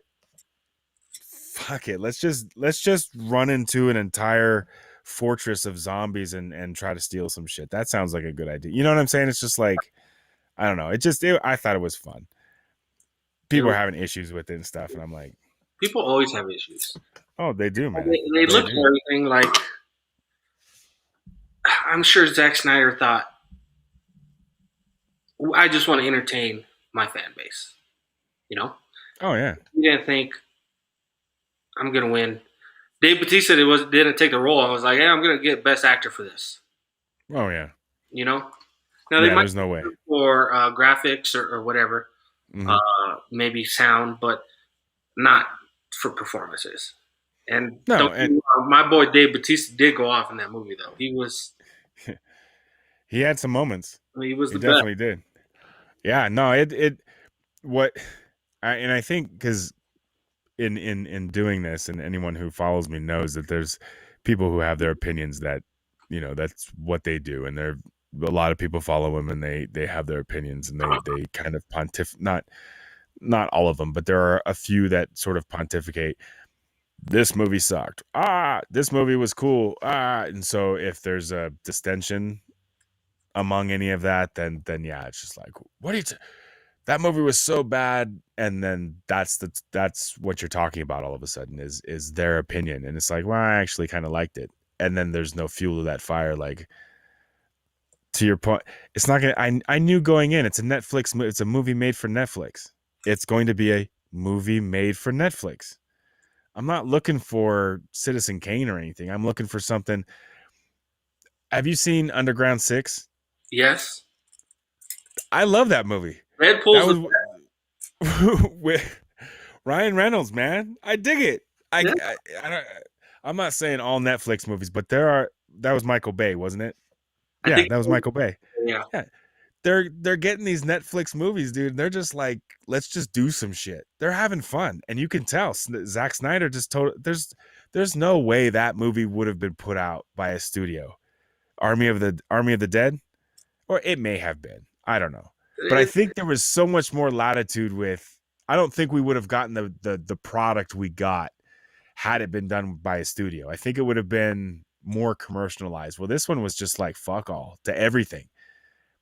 It just did whatever it wanted, literally throughout the entire movie, and it just was fun. Yeah, it was blood and gore, and it was fantastic, and a freaking zombie tiger. I mean, yeah. What'd you think of Alpha? That dude. He had a metal helmet. Come on, man. Legit. Dude, when he pulled that down, I was like, "Where are we going with this?" I didn't know. I didn't know if he was going to evolve or what, but yeah. And then of course, everyone's just shooting in the head. It was like, why don't you shoot for someplace else? You know, maybe a leg to where he can't like run See, towards you or something. now you're just bringing sense into this. You got to stop. No, I know. Not a But sensible movie. the Queen though, the Queen was that whole part with that dude When he saw his head off, with the piano wire. I'm sorry if any of you guys haven't seen it yet, and we just ruined the whole movie. He hits her with the net, and he's like, "Hey, gorgeous," and she turns around. It's that fugly face, that zombie face. Rolls her over and just lops off. Pulls out a saw from his pouches. No kidding, dude. He's like, oh man, that was so funny. There was absolutely. He's a rat in every movie too. Oh yeah. What about the German dude, Dieter? He made the movie for me. Yeah, he sort of was the glue. Yeah, he was. When he screamed when they first got into the vault room. You knew it was gonna happen, but it was just like, I don't know. He is and that was what's funny. The story behind that kid is just like, I'm so glad that my first movie in Hollywood is not me speaking German in a Nazi uniform. I'm so glad it's me showing the world that Germans can be funny. He's like, I'm glad that was my first role in Hollywood. Yeah, it would suck to be a blonde-haired, blue-eyed German actor. Right. Yeah. Unless Quentin Tarantino is making a new movie or something, about Glorious or Inglorious Bastards 2 or something. Yeah, dude. That movie. I thought that movie. I went into it. I think that's kind of like where I'm going with my expectations. Is I just don't expect a whole lot. You know what I mean? Like even with movies that I want to see in the theater now that the theaters are opening up, it's like, oh, I'd like to see that in the theater. I'm not really going in with all right, so these are the things that these are the boxes it has to check for it to be good. No. I learned my lesson with Wonder Woman 84. What was wrong with that movie? You didn't like Wonder Woman 84? It was terrible. Yeah. I mean, she's the best part of the whole movie. Shout out. She is. Shout out if she's watching. Hey. She's not watching this shit. Hey, don't put yourself down. Yeah. It's your mom. It's RC from NYC. And I think one more person on unless that's her on Twitch. That's her on Twitch. Real big gamer. Oh, Gail, what's going on? Call me, girl. But yeah, I learned because first Wonder Woman was great. Yeah. I was like, it's going to be on par with, Wonder Woman. I really haven't not liked any movies that she's been in. Even the Fast and Furious movies I thought were good. Wonder Woman's a great story. DC Comics are probably my favorite because I'm a big Batman guy. But it just let me down. There's too many different entangled storylines and the villains, and it just. Oh, look at you putting things up on the screen now. I'm all fancy, dude. That's why I went with Restream. But yeah, I got all kinds of things. But yeah, so RC, he thinks it's just brain candy. That's true. Which I agree with. But you know what? That's what I wanted out of it. Yeah. I didn't want to go in and, Dave Bautista, he's out there reading Shakespeare and shit. That just, I mean, he wants to be an actor, and I get it. That's why he's all, I don't know about Guardians of the Galaxy ever again. All right, fine. That's his he's best role. I know. He's trying to do it for money. And so basically what he's trying to do is step away from it and then do some roles where he becomes an actor, and then they beg him to come back and pay him a lot of money to do, Guardians of the Galaxy 4 or some shit. You know what I mean? That's what I'm kind of thinking, but I don't know. Who am I? But yeah, no, in this movie, he plays that soft. I mean, it's kind of hard to get past the fact that the dude's like built like a brick shithouse, but he's all like he's very peaceful. He's got the glasses on and he doesn't want to go to war. But as soon as they're like, there's a shit ton of money, but they're zombies. He's like, did you say shit ton of money? And that switch flips. 15 mil? All right. Yeah. He's like, oh yeah. Oh no, 200 mil. And then he got 15. But they ended up getting anything. His crew got 50 to split however they decided. So 3 got 15, and then the remaining whoever would split 5 million. Yeah. So the chick, and I think Dieter, the black dude. Going to. Oh, that's right. And the black dude. Okay. Which, ready for Army of the Dead too, Mr. Snyder? Bring it on. Dude. But who bit him? Did you see? Have you gone online and looked at any? This is kind of a topic that people have been talking about. Who bit him? Because the sequence doesn't show Alpha biting him at all. It doesn't. And so what I'm thinking, and this is, I don't know, correct me if I'm wrong. How many times have you seen the movie? Once. Just one time. So at the very end, so they're in the safe, and Alpha's coming down, whatever have you. But Dieter's like, no, and pushes the black, I forget his name, into the safe and then closes the safe up.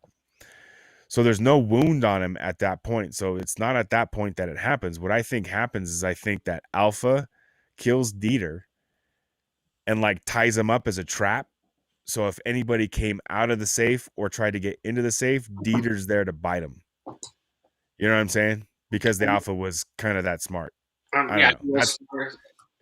when the black dude escapes, before he gets, he sees Dieter and he gets bit by Dieter's the one, because the Alpha makes the ones that can then make other Alphas. So I don't know. That's kind of what I'm thinking. I don't think it was Alpha Prime. I think it was Dieter. You don't think you don't think it was when he was going to gather those zombies to kind of set off the traps? You don't think he got bit then? Oh, because he did go up. Now you're poking holes in my theory, dude. But I mean, he obviously Alpha didn't kill Dieter. You don't think so? No, I think he turned him. Yeah. That's what I mean. Okay. Yeah. Okay. Yeah, he turned him, which will suck unless they do a prequel, because everyone's gonna want Dieter in the sequel. It's like when you kill off a character and you're like, oh, that was a good role, and then everyone loved that character. You're like, fuck, now we got to do a prequel without that character or a sequel without that character. Well, Dieter could be the next Alpha because he was only surviving one. That's true. Oh, I have to tell you, I have no idea why, but one of the sequences that had me laughing out loud, and again, I have no idea why, was when homie that had the queen head, there was that, like, I think there was like a struggle for the head, and then the head like bloop falls over the edge of the building and very unceremoniously hits the ground. Just splatters. Right. It was just a wet sound. And everyone gets crazy. It's just like, it was such a dud. She was so powerful. It was just like, just a puff of smoke. Like Wile E. Coyote way down in the canyon, dude. Then all of a sudden, when that happened, that sound that came, I don't know why, I just thought that was so damn funny. Well, have you ever seen how they do sounds for Hollywood? It's It's so weird. What are they called? The Foley guy with the I don't know. I know, it's the strangest shit. What's funny is like when they do zombies and they're like biting into cabbage and stuff, and you get that like as the cabbage is tearing it, and then you hear that shit on the, I don't know, the way they mix it, dude, is RC's got a theory. Yeah, which one was Lily? Was that Lily? That wasn't Homeboy's daughter, was it? Oh, that is no. That was Dave's daughter. Was she bit? What was the Hispanic chick's name? She dies, right? She died. Yeah, she got her neck broke. The girl who got her. Oh, the coyote. The coyote is Lily. Yeah. Did he bite her? That makes sense. The nuke went off. Did they not? You think they got? True. No, I think this cast may be done. I think the only next movie they could make going forward would be with the black dude in Mexico and them dealing with that shit down there. And then Dave's daughter. Right. Oh yeah. And don't forget, I don't know if you saw this, look it up. There is at one point when Dave looks at his phone, it makes reference down at the bottom after the zombie outbreak is like well known and they're going to bomb the city or whatever, he looks at his phone and down at the bottom there's an advertisement talking about new update on '04 breakout in Milwaukee. And that is in reference to Zack Snyder's first movie that he did. The zombie movie, was it Day of the Dead or whatever, where they're in the mall in 2004. That was a Zack Snyder movie with Ben Raines. Yeah. Oh man, I love that movie too. Hell yeah. That's Zack Snyder with the little zombie baby. She gave birth to that zombie baby. Remember that shit? I was like, all right, I'll allow it. And I saw that it took me out of it for a minute. Huh? I saw that one in the theater too. That was the creepiest shit I've ever seen. That at its time, yeah, because that was around the time that what was it, 6 weeks? 6 weeks later, 6 months later? Oh no, what? It was 21 days later, and then 21 weeks later, I think. Yeah, those the movies. One in England. Yeah. With the fast zombies. Yeah, that shit changed the whole genre. When I saw that was, and then it came from a virus, and the way that it was new, they kind of made it their own thing, and the just how desolate London looked. It was magnificent. It was the right movie for the right time. Like, you couldn't do that today. I Am Legend was around that time too. There was a bunch of them that kind of shaped. There's supposed to be, I think, a prequel for I Am Legend. Yeah, I had heard that too. Which is it's a 1964 book by somebody.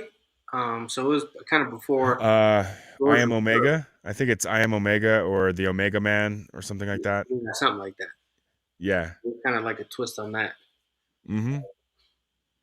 I liked that movie. I thought the CGI was ass, but I actually liked the premise. The whole lead up to the ending, I think, is the best part of the movie. Well, those were vampires too. So I mean. Well, yeah. Zombie vampire. Well, yeah, I guess vampire. That's true. But it's kind of in that vein. It's a whole lot better than Twilight. No shit. Where you get all sparkly and stuff. It can't even be cool in Twilight when you're a vampire, because everyone wants to be a vampire, if you swing that way or whatever. No one wants to be the werewolf. Then all of a sudden you become a damn vampire, and every time you get all evil and shit, you start sparkling. Yeah. Who the fuck wants to do that? It's a trade-off. Sparkly. Ooh, I'm a scary vampire. Yeah, dude, but you're sparkling. Go piss off somewhere else. Go chase some 14-year-old or whatever. Bella, whatever her name was. Oh, good Lord, those movies. All right, so you saw Army of the Dead, and you think there's going to be a sequel. Did you know this, that later on this year, there's going to be Dieter, they've already finished shooting it. Dieter, there's a prequel that shows him a little short movie of him on the heist that gets him recognized to where the Japanese dude was like, here's your safe guy. Or whoever knew the safe guy. Yeah. This is the job that, got their attention or whatever have you. So we're going to see more of Dieter prequel later on this year. Wasn't it? Huh? Wasn't that the Mexican chick that found the safe guy? The one that got her head twisted around? Oh, did she know him? I'm going to have to go back and... Yeah, I'm going to have to rewatch it tomorrow. I'm drawing a blank. I was ready for my appraisal. I'm refinancing, getting a lower rate. So. Oh, there you go. All right. Cool, man. So, what else? Is there anything else you want to talk about, dude? You winding it down for the night? We've been on here for almost 2 hours. Man, I'm good to talk about whatever you want to talk about. I'm not a real big Star Wars fan because my brother, he was a big Star Wars fan, and he's a big douche as well. So, what are your thoughts on all the new projects for Star Wars? Is there anything that you're looking forward to at all? Definitely looking forward to the next season of Mandalorian. I think I've kind of gravitated more towards that time frame. So I guess it's between, what is it, Empire and Return of the Jedi, right? It starts off, the first season's about 10 years after Return of the Jedi, or 5 years. 5 or 10 years after Return of the Jedi. Yeah. I'm not too well versed in the movies. I've obviously seen them. I haven't seen the new ones with Ray and all them. I see the memes around, but I don't know, man. I think Disney's kind of milking it now. From a very broad perspective, it looks like they knew that they had a hit with The Mandalorian, and then when their suspicion was sort of justified by the fans going absolutely batshit for the first season, like, okay, this is like the first attempt you've seriously made that we're interested in, and it's going to be a weekly thing, and okay, cool, don't disappoint us.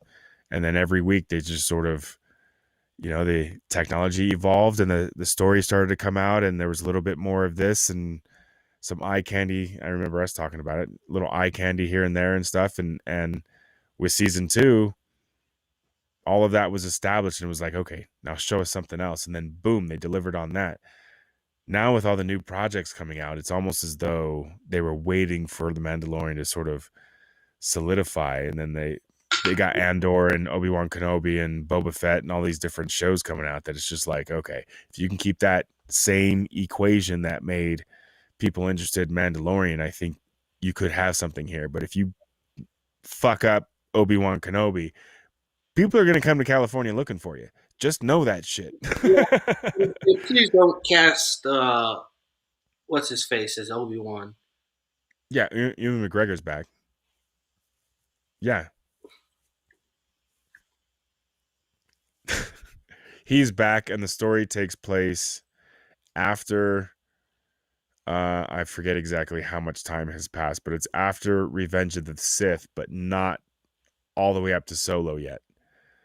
So now, because Solo happens before Rogue One, and then there's A New Hope, Empire Strikes Back. So if you watch them chronologically, so in between Solo and the end of Revenge of the Sith is where Obi-Wan's supposed to be. So yeah, it's gonna be interesting. I have no idea what stories they're going to tell, because I don't know. There have been some stories that have told tales of what Ben did while he was watching over Luke. He didn't watch him like a hawk, so he went off and did his own thing, and he knew he was being taken care of or whatever to an extent. But he did local, sort of like Kane from Kung Fu. He would just wander, and then he'd come across people who needed help, and then he would just help them. And that's kind of some stories that have been told that way. So, I mean, it can go that way, but yeah, they're talking about bringing Anakin into it and Darth Vader and all kinds of shit into the show. And I'm like, here we go. They're going to fuck up some dumb shit. Huh? It's going to be a messy timeline. For sure. Yeah. I mean, and this is a lot of the thing too that we talked about. I mean, depending on who I'm talking to, there's a lot of Star Wars knowledge wrapped around in this brain, but of course there's always going to be someone smarter and those kinds of things, and there are people who know and have it figured out and could probably answer our questions right here and now. But I'm kind of interested to see how it falls out. I'd like to see how the Mandalorian, devoid of anybody else's opinion who's maybe negative on Star Wars right now, I'd like to see that season 3 fresh and not hear any of that, the ancillary noise or whatever. Yeah.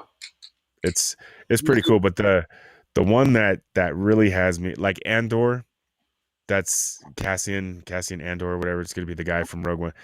That one, as a spy one, I'm kind of intrigued. I don't know what they do with it, so I'm kind of curious. Boba Fett, that shit looks cool. I like that. Yeah, I think they rolling them into season 2. I think it was very cool. I think it was a very smart move. Well, both business wise as well as story wise, because now you've now added extra layer of the complexity of all this. You have a bounty hunter, you have a mercenary, and now you have a criminal overlord, that kind of thing. And so there's these gray areas that all these different characters are going to be operating, and then they have this heart of gold at the very center of it. So I don't know. I think that those are probably the best stories to be told. Are those Is all going to be probably through Disney Plus?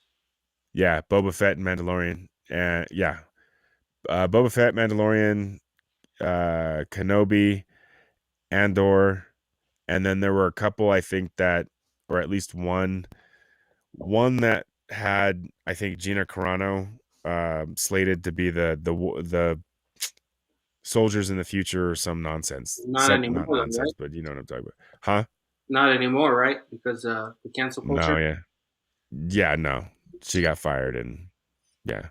So what's happening is what little I've heard of it, they're either rewriting it for someone else or they're just gonna nix the whole idea of the show. But the idea of the show was gonna be pretty cool, and it's ideally Yeah. like Space Rangers, Yeah.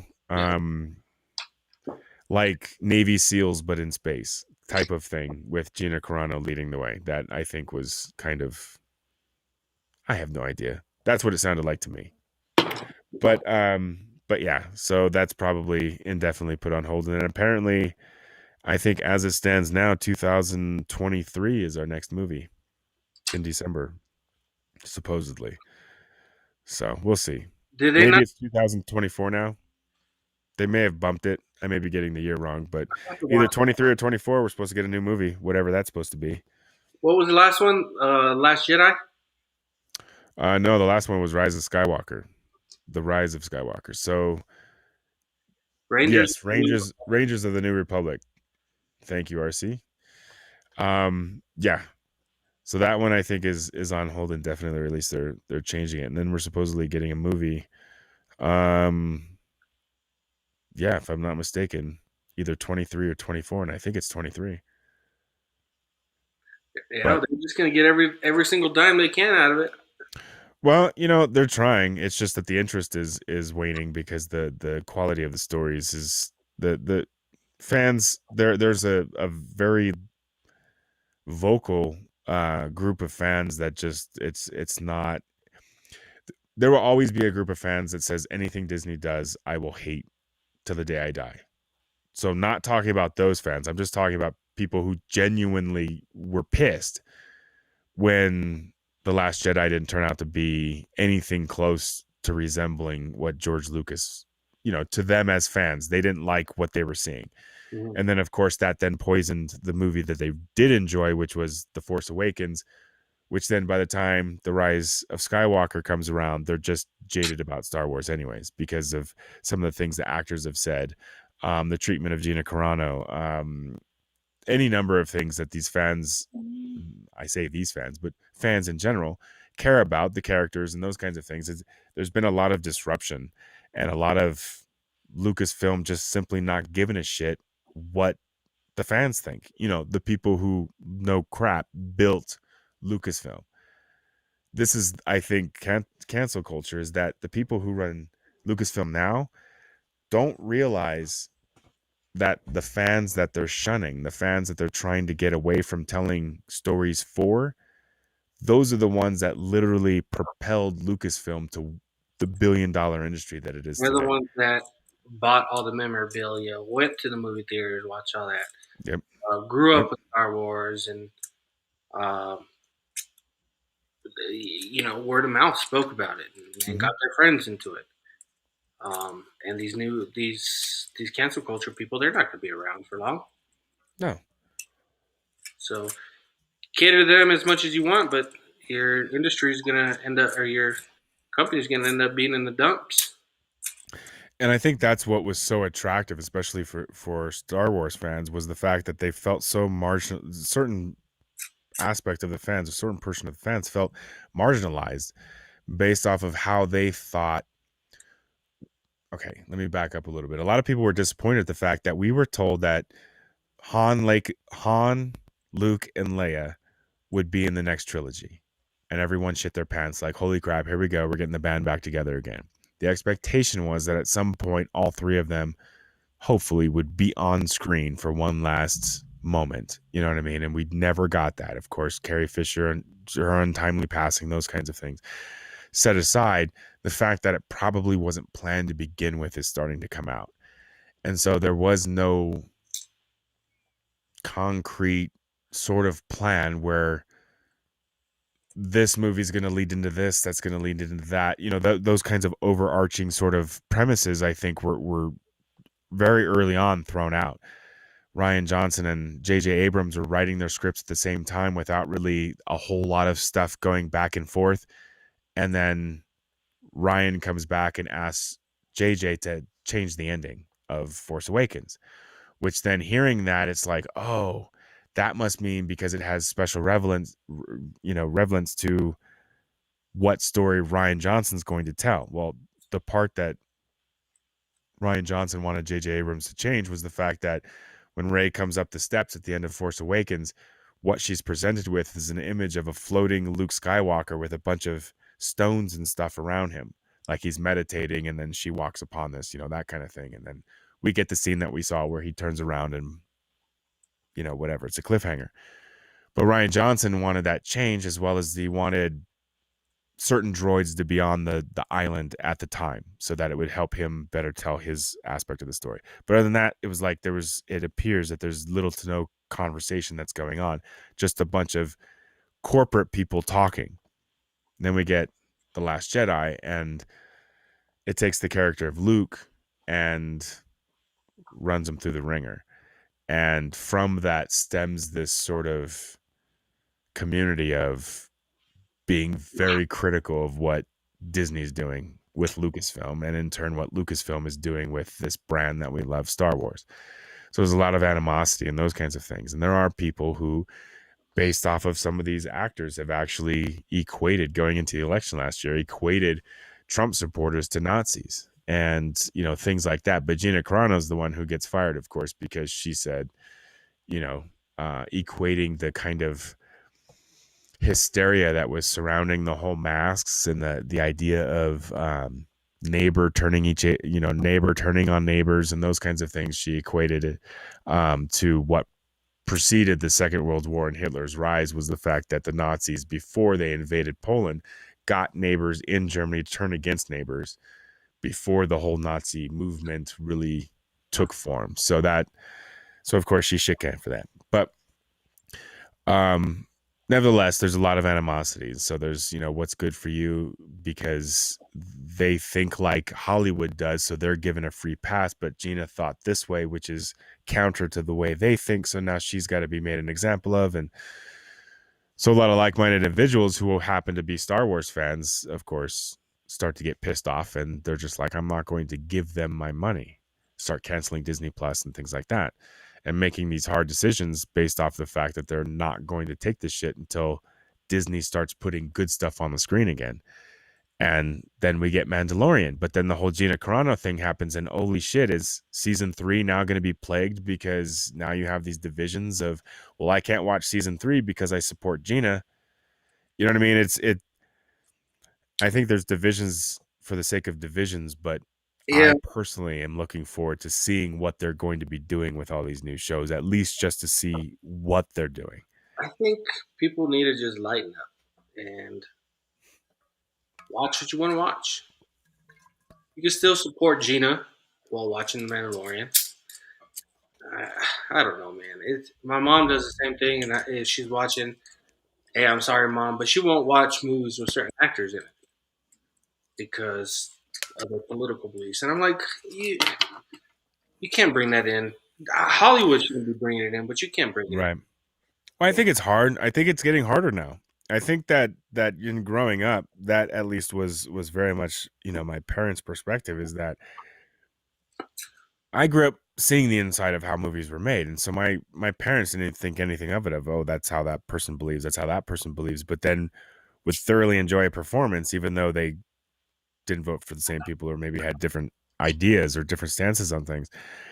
And then moving forward, that it kind of just died in our generation, is that's not the way it is anymore. It's like, oh, you voted for that person, well, we cannot be friends.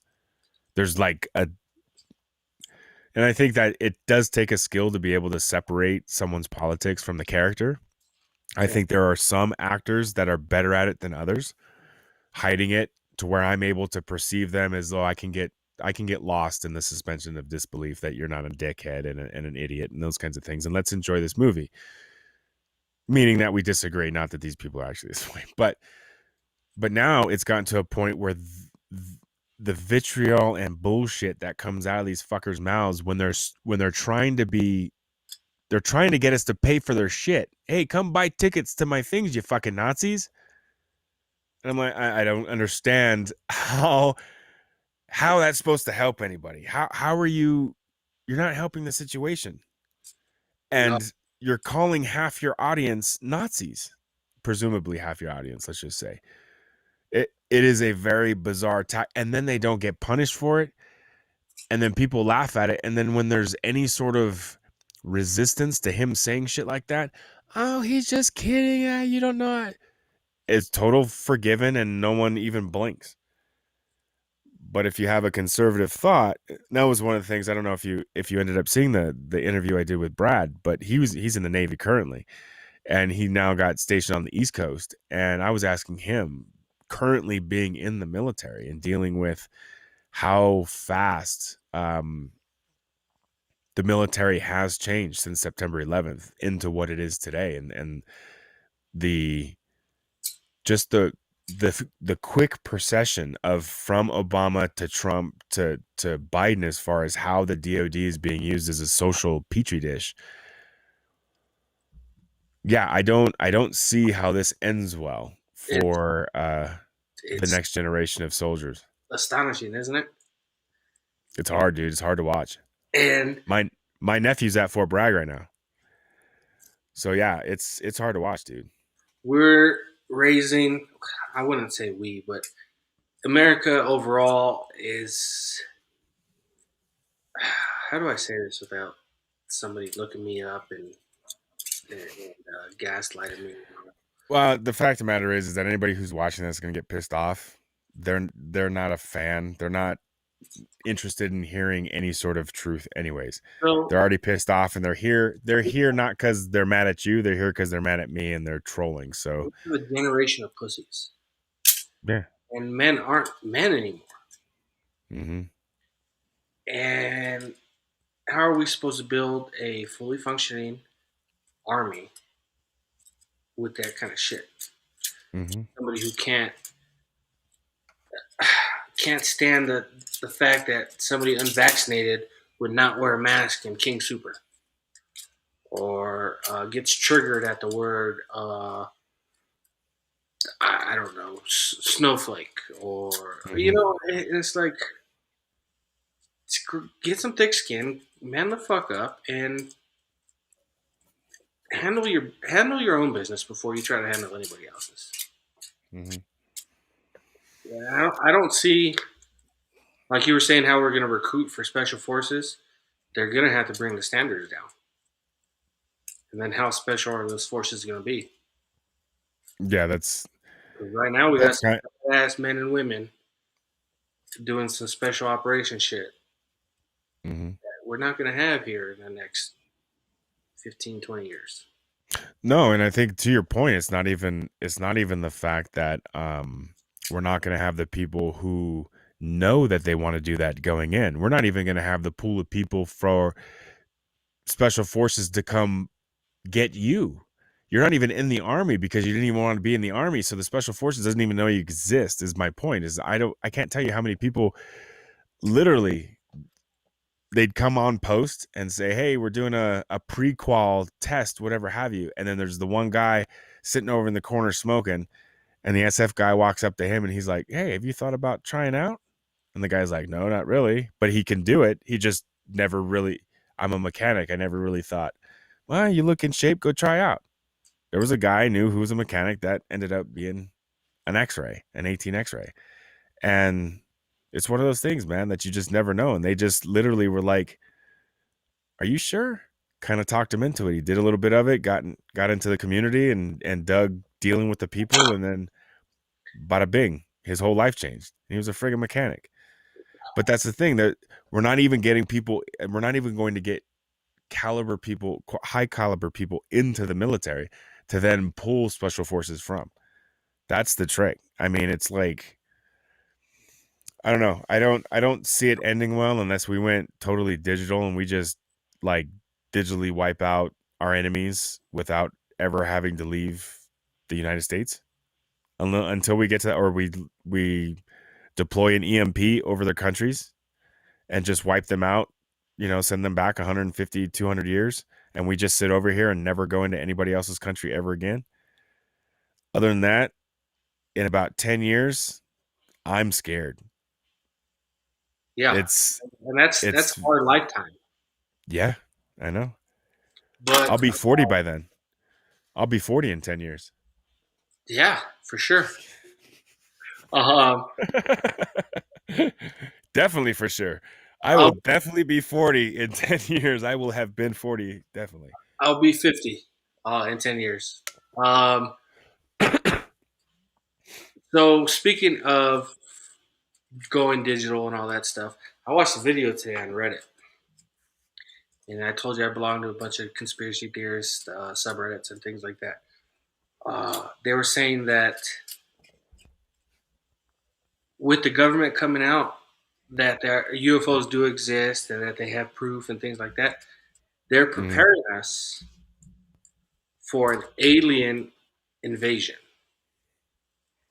Meaning the government is going to do a fake alien invasion to get rid of some of us.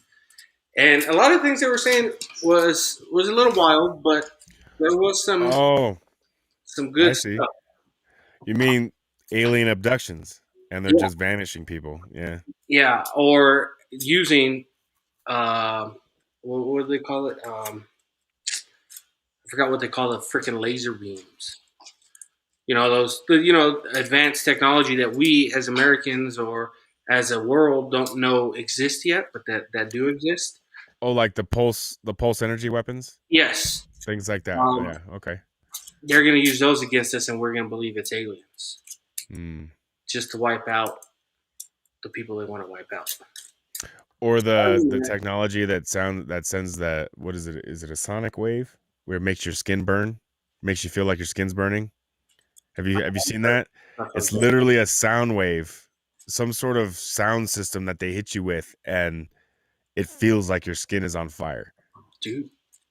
So I'm a little worried. We'll see. Yeah. Well, it's certainly going to be interesting. Yeah, I mean, it already has been, right? With Russia keeping one of our pipelines hostage and us actually paying. Yeah. Let me tell you, if my boy Donald T was in there, it would not have happened.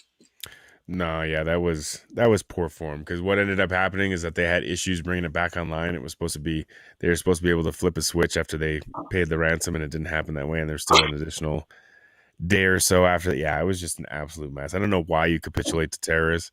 Like, no, we're tracing this phone call, and as soon as we have your location, we're just going to drop a bomb on you anyway. So just, we're not going to negotiate that. And you know that. I mean, even as military, that going in is just like, look, dude, we just need you to stay alive long enough for us to change the fucking plans. If you could just not tell them shit for as long as you possibly can, cool. And then once we're done changing our plans, and then maybe we'll send somebody out for you. Unless you're a pilot or something, that's behind enemy lines. But yeah, that stuff like that scares me, because America used to be seen as the big dog in the fight. You know what I'm saying? Don't mess with them. Well, yeah, it was. Yeah, I know. It even in our generation. I mean, just when I went in in '98, we weren't doing shit, and so it was a completely different army. We weren't fighting a war. There were skirmishes in Bosnia, and but it was peacekeeping and hurricane relief missions and stuff like that. Yeah, and it changed an entire generation when those towers fell. They grew up quick, and unfortunately, I don't know if we have the foundation in the next generation, so that, God forbid, something like a 9/11 were to happen again, that where's the next generation to rise up and lead us? Because I sure as shit ain't doing that shit no more. I got the homestead here. I'm not going to some foreign land or whatever have you. I'm too old for that. Let's let somebody else go do that stuff and do great and wonderful things. But yeah, dude, it's weird, and the interest you talk about that, but it's this whole China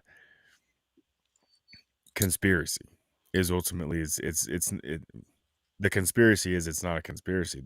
They're into everything, the monetary systems, the entertainment systems, the sports. LeBron James capitulating to China. You got John Cena apologizing for the fact that he called Taiwan a fucking country. He literally had to apologize because China doesn't recognize Taiwan as a country. So he has to apologize in Mandarin on their version of Facebook or Twitter, I forget. But anyways, on their version of our social media, he apologized in Mandarin. I'm not What? even kidding you. I Yeah, didn't this hear happened yesterday or the day before. Yeah, totally bizarre because he that. mistaking. Is Taiwan not a country? China does not recognize Taiwan as a country, but most everybody else does.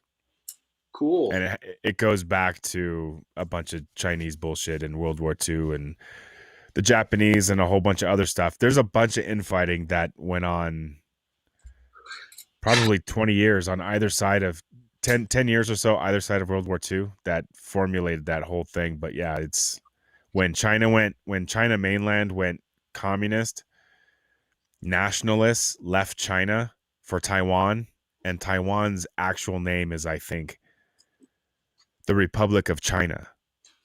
So Taiwan is actually the Republic of China, and China mainland that we know to be China is actually the People's Republic of China. So communist versus democratic. And now China doesn't want that shit. So they don't recognize Taiwan as a country, and also they want China in the South China Sea. There's just a land grab, and they want that for the rest of the world. This is just a glimpse of what they want for the rest of the world. And the fact that China is even on the UN Civil Human Rights Committee, so is Iran. And this is my thing, is that I don't know. The world is so upside down, dude. I don't even The UN is I a don't joke even know where to anyway, begin. right? Huh? The UN is a joke anyway, right? Oh yeah, dude. Yeah, the WHO just basically spent 17 months telling us that there's no way in hell that the Wuhan Kung flu came from the Wuhan class 4 lab that is literally no shit down the street from this bat market where this stuff just sprung up naturally. Yeah, okay, whatever. So the only level 4 bioweapons lab in the entire country of China is no shit in Wuhan. And no shit you had that as level 4, you're investigating coronavirus level shit. And oh, by the way, a coronavirus level shit escapes. Of course it came from that fucking lab. Even if it was by accident, it still came from that lab. No. Oh, okay. And everyone just bought that shit hook, line, and sinker. And so for the Oh, last yeah. 17 months, it basically was a large portion of what went into defeating Trump was to every time he said something, taking the exact opposite fucking approach. He says it's going to work. He says it's from China. Fuck that. It's racist. You're racist. That's racist. We were called racist. And just today or yesterday, Fauci's like, oh yeah, no, it definitely can totally not be natural. It could totally come from that lab. That is definitely a possibility we should investigate. I don't trust that little weasel anyway. That fucking dude. No, yeah, that dude's suspect, man. I don't know. Yeah, this whole thing, this whole coronavirus thing. That's what another reason why I quit. It's like I was just tired of dealing with the new protocols, CDC guidance this and CDC guidance. I'm like, oh, with Sue, I can only imagine talking about and then where we used to work together. Yeah, head bobbing. Oh, I'm like, this is stupid. This is stupid. We're taking temperatures for something that may or may not show a temperature while you can transmit the disease. I don't know, man. And this whole we're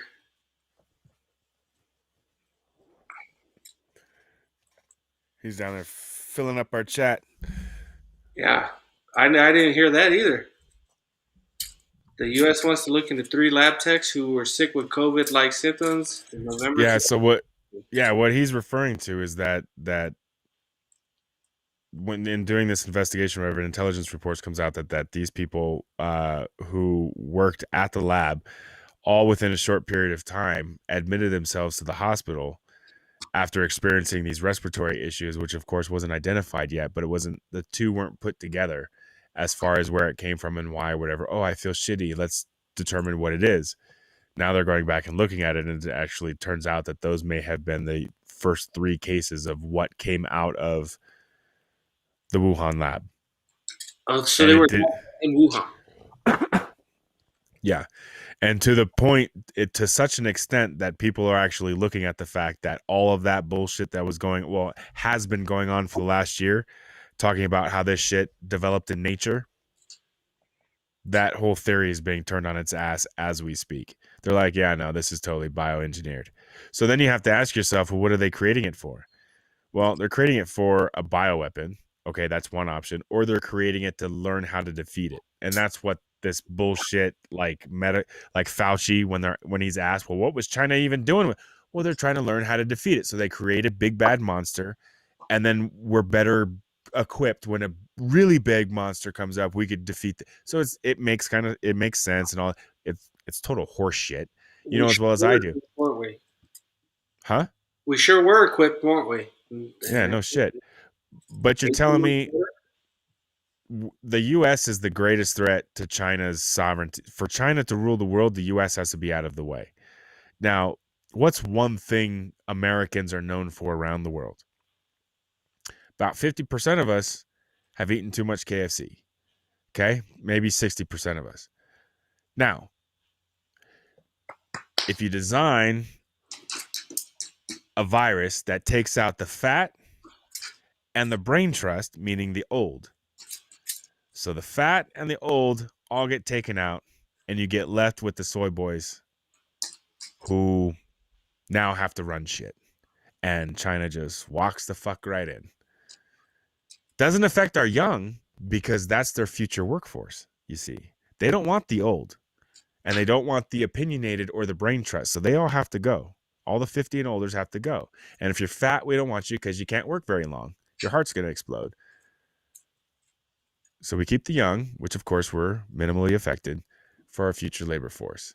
Except coronavirus wasn't perfected, and it didn't get to the stage where they needed it, where it would have wiped everybody out fairly quickly within months. And it would have been released. Right. It would have been like these movies, one person on a plane, and then that's it, kid. And that's all it really takes, right? It's like 2 weeks, 21 days. Yeah, it's absolutely bizarre. And then you're up past 1 billion people infected. You know what I'm saying? Like the way that it spread. Before anybody can lock anything down, before anybody knows to lock anything down. Why do you think China waited so long? Yes, they may have just created the next pandemic. Oh shit, people are gonna blame us. But how do we know they weren't waiting? Son, they waited 2 months to even announce to even admit. That's the thing. It took 2 months to even like in December, people were like, and they're like, no, don't look over here. No. And then at the end of January, they're like, oh yeah, no, that shit escaped. And the WHO with them the whole time too. Oh yeah. Totally creating excuse after excuse. Like, no, China's not involved. Oh, they're totally competent. Nope, they're totally on the level. We need to believe them. And everyone's just like, okay, how many masks do we put on? 5, okay. It's like, dude, I don't get it. I literally don't I don't understand watching my neighbors who know shit just 6 months before were absolutely normal people, and now all of a sudden there's these cockeyed looks because I'm, especially when it first started, like this time last year, and they were really harping on the mask things while we were outside and social distancing and stuff. People like looking neighbor against neighbor in Walmart. Oh shit, my mask slipped. Oh no. Is he buying too much cough syrup? Does he have the COVID? It was weird, dude. You felt it. Don't tell. Dude, hey. I walked into Safeway. I was buying popsicles. I was buying Tylenol and ice cream. And I got about halfway to the counter and I was like, holy shit, if someone sees me right now, they're going to fucking think someone in my house is sick. And I was like, holy shit, I can't believe I'm totally thinking that right now.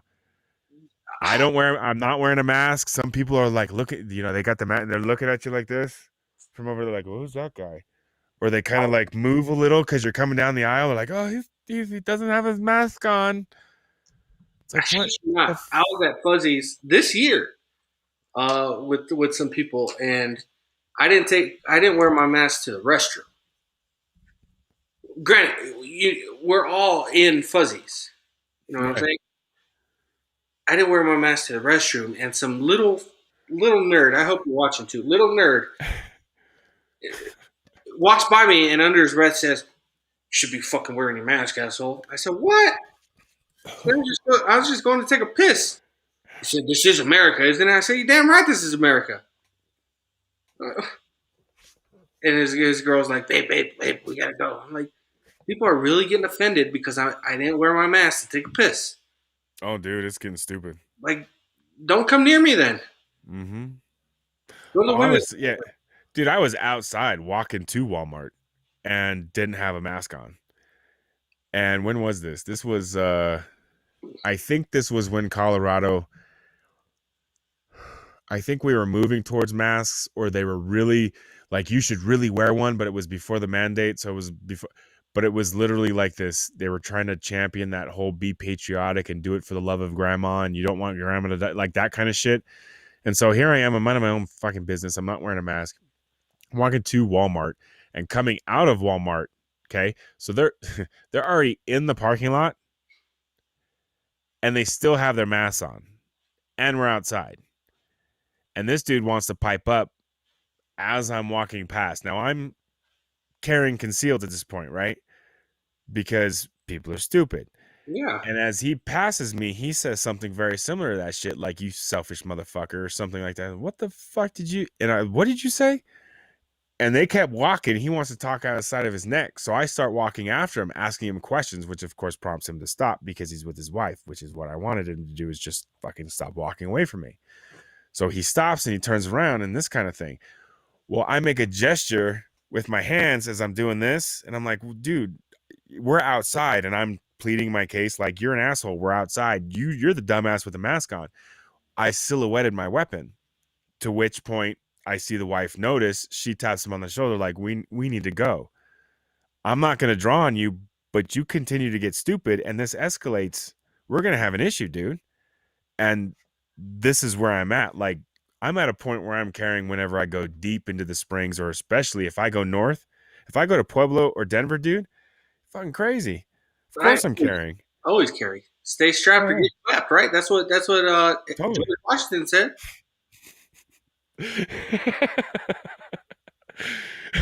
Jesus, dude. Yeah. My point is that it's getting it. I would carry. I wouldn't carry. I'd be like, nah, I'm fine. Like, I have the choice. Like, now I feel like, okay, I'm going out. Yeah, I'm totally gonna carry. Get your body, what I mean? Like, on, Yeah, got a little level 3 doing. Got to put the plates in. And my mom was telling me that she noticed the family. They were outside at the park, and this is in California. And the kids were wearing a mask outside. Like, didn't they say UV rays kill the virus? They said all kinds of shit, dude. They said all kinds of shit that they then doubled back on. And then now they're saying shit that they're saying shit is true now that they were saying was a lie this time last year. And did you hear about the kid that passed out while running with their mask on in California? Yeah. Running a track meet with a fucking mask on. She was running the 800 meter. Two laps around. She ran twice around the track. And it's like, passed out at the finish why line. are we having our children wear masks outside, doing sporting events? Come on. It has.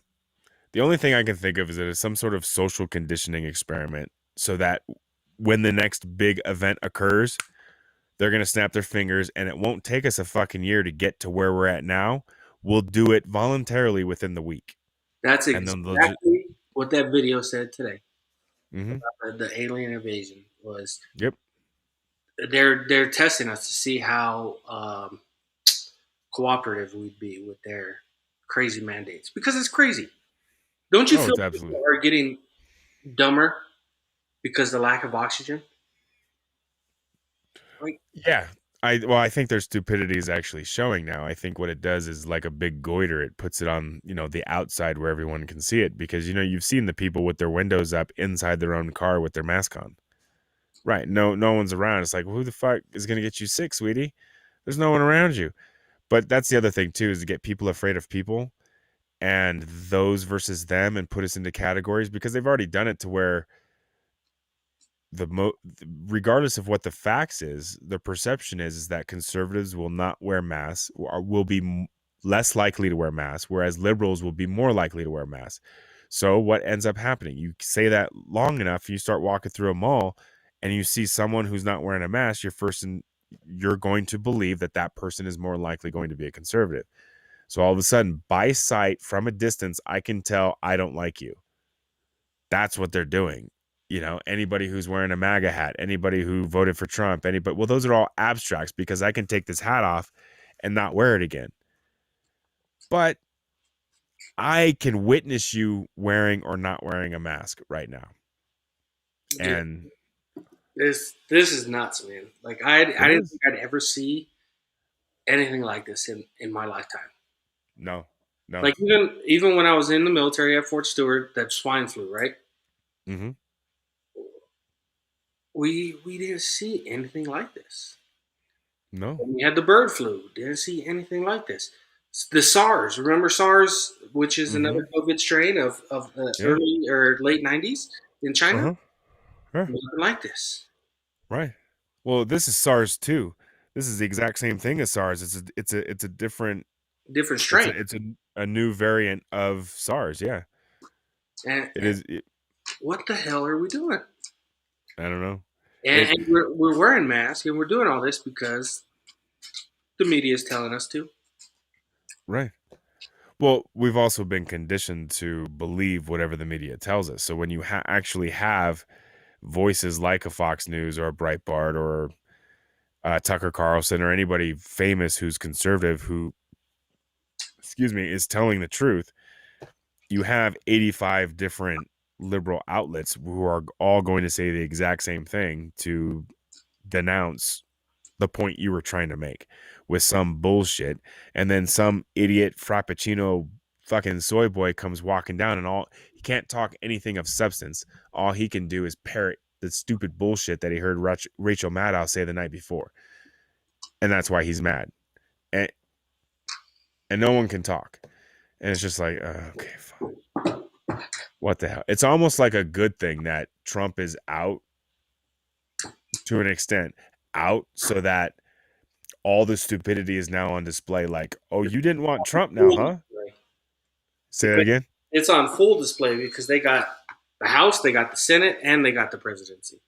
And you just go, this is what you voted for. Yeah. Check it out. And that's fantastic. And it's sad to see, because it's gonna damage us, and but they have to see it. I mean, California's finally starting to be smart about it and recall that guy Newsom. Sure took him long enough, didn't it? When the hell are we gonna recall Polis? That fucking guy. I don't know. Hopefully we follow California's lead on this and do it. Yeah, no shit. I think that a lot of a lot of times in politics, especially, you need that one to break the cherry. So if California recalls Newsom successfully, you're going to see that shit across the nation like fucking wildfire. Oh, us too. Fuck her, fuck him, fuck there's like, throw everybody out. Just set the fucking Capitol on fire, kid. Everyone out. They're going to be recalling left and right. They want to add, so they have not only the House, the Senate, and the presidency. They want to add more justices to the Supreme Court. Mm-hmm. Up to 9. Did they say 9 or 10? Something. Yeah. It was bizarre, dude. Like, for what? So that Biden can pick the next 9 justices who are going to be uber progressive, and their life appointments. So now you have 9 people in addition to Sotomayor and No, she did, ain't she? Fancy Pants. No, Sotomayor. No, Ruth Bader Ginsburg was the Oh one yeah, that died. I knew one of them. Yoda. Yeah, she was older than dirt. It was time. But Sotomayor's, she was an Obama appointee, and then there's another woman I'm forgetting who was an Obama appointee, but they're both liberals, and there's a couple others, and then Trump appointees. And so basically what they're doing is just to offset the whole thing by adding 6, 7, 8, 9 more. It's like, chill out.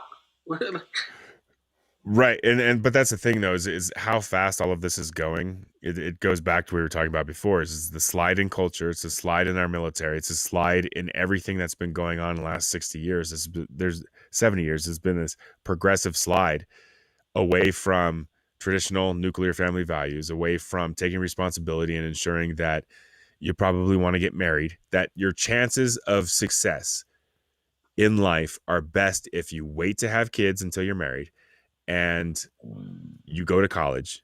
That's the best jump off point for you. Wait to have kids till you're married and go to college. That's your best chance. And that's the way it's always been in America, or at least in the last 50 or so years. And they tried to change it just recently with the whole critical race theory and all that kinds of other stuff. They want to throw that out. They want to throw out the nuclear family. They want no responsibility. They want the state paying for everything. And they don't want that intentional heterosexual male woman, we are now going to have offspring kind of mentality. Mm-hmm. You have kids for the state. The love aspect of it is no longer there. We simply procreate for more labor.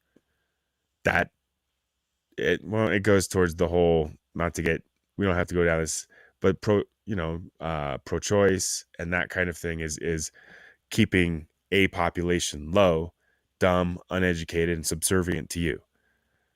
It's like, when did slavery end? Truly. But I don't know.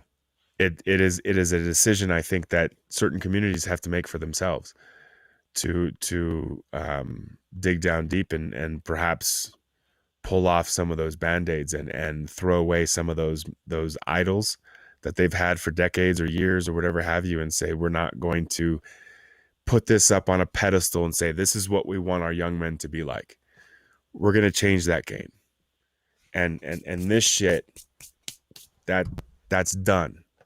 And we're now going to look in a completely different direction and say, how do we go that way? Yeah. That's how you get people to reinvest in the communities. That's how you bring people back to Minneapolis. This is how you get the education system up, land value up, school systems gets better, those kinds of things. But these communities need school choice.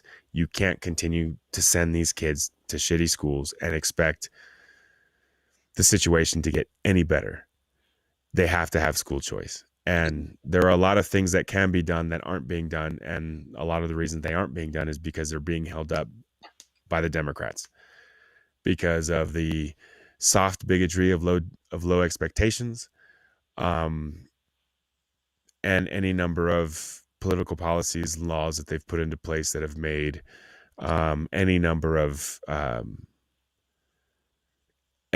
minorities, and even whites to an extent, subservient on, or low income anybody subservient to the government. Have 5 kids. Got to breathe that dependency into the generations. They have to need the state. And that's the thing, is that if there's no example of, in this particular case, let's say a man in the house working hard and going to a 9 to 5 while, mom's doing her thing, but also taking care of the kids with school and all that stuff. If there's no example to be set, well, then, there is no example to be set. And so the next generation is going to be robbed of it as well. But then when you transition out of that, instead of like a father figure, for example, but then you start looking up at your movies and your sports and those kinds of things, you're always going to be let down because it's not what they're there for. And they're always usually very bad at it. They're just not the best examples you want to have for your kids. And unfortunately, television and the internet and all these kinds of things are raising kids now. And so there's a lot less interactions with kids and their parents than there used to be, especially like when we were growing up. They were all up in our shit. They knew exactly what we were doing when we were doing it. But Yeah, we didn't have RC said we it didn't right. have all these toys. People are social media radicalized. So they see what they see on social media and they believe it. This here? Yep. Yeah. I mean, Yeah. No, this gentleman here, yeah, I've seen his stuff, and I know he's seen. We follow each other, and we've had our own completely separate opinions, and I don't even go near his zip code because he's doing his thing and I'm over doing my thing. He doesn't. But then stuff like this, well, much to our point earlier, we could separate the character from the person. That's what we do. Is like when I'm really excited about something, I'm like, fucking Deadpool was cool, or I'm really excited about something, or I have a podcast and they want to be supportive and they just show up and they're just like, dude, I like your jokes, or I like there's aspects that you're able to take away from people, which I think, is something that's relatively new, instead of like, you hang out with him. Oh, sorry, I can't deal with, that. And that's what he's talking about, is that social, that cliquish, cultish, yeah. Inner sphere bullshit. But yeah, it's fun to have these communities and things where you just sort of dip in and dip out, and you're like, oh, hey, you were here yesterday, we shared a joke, cool. Oh, you're here again today, those. And then these relationships just sort of develop in these orbits that were never near each other. There's sort of these planetoids just to kind of like, get closer together, and then they pull in other planetoids, and there's all of a sudden you look around and there's a room full of 800 people, and you're like, why is 800 people following me? This makes no sense. You know what I mean? That those kinds of things. It's fun, but at the same time, of course, it can also be, as we all know, just butt chapping annoying, and you're just like, holy crap, dude, really? I'd much rather have a corncob shoved up my ass the wrong way than to continue hearing you pontificate for 15 fucking videos about whatever that, you know what I'm saying? It's just like, there's so much out there that let's have fun. And that's ultimately what it comes down to, is if you're not talking about something you're having fun with, and you're talking, 3 hours about shit you hate, it might be time to find something that you like. Let's try something new. And social media is certainly, because you're not on Twitter, are you? No, I have a Twitter, but I don't know the password. And I really don't care that much for people's opinions. I don't care that what's her face has a new vagina scented candle out. I don't care about any of that. Old Dusty? Oh yeah,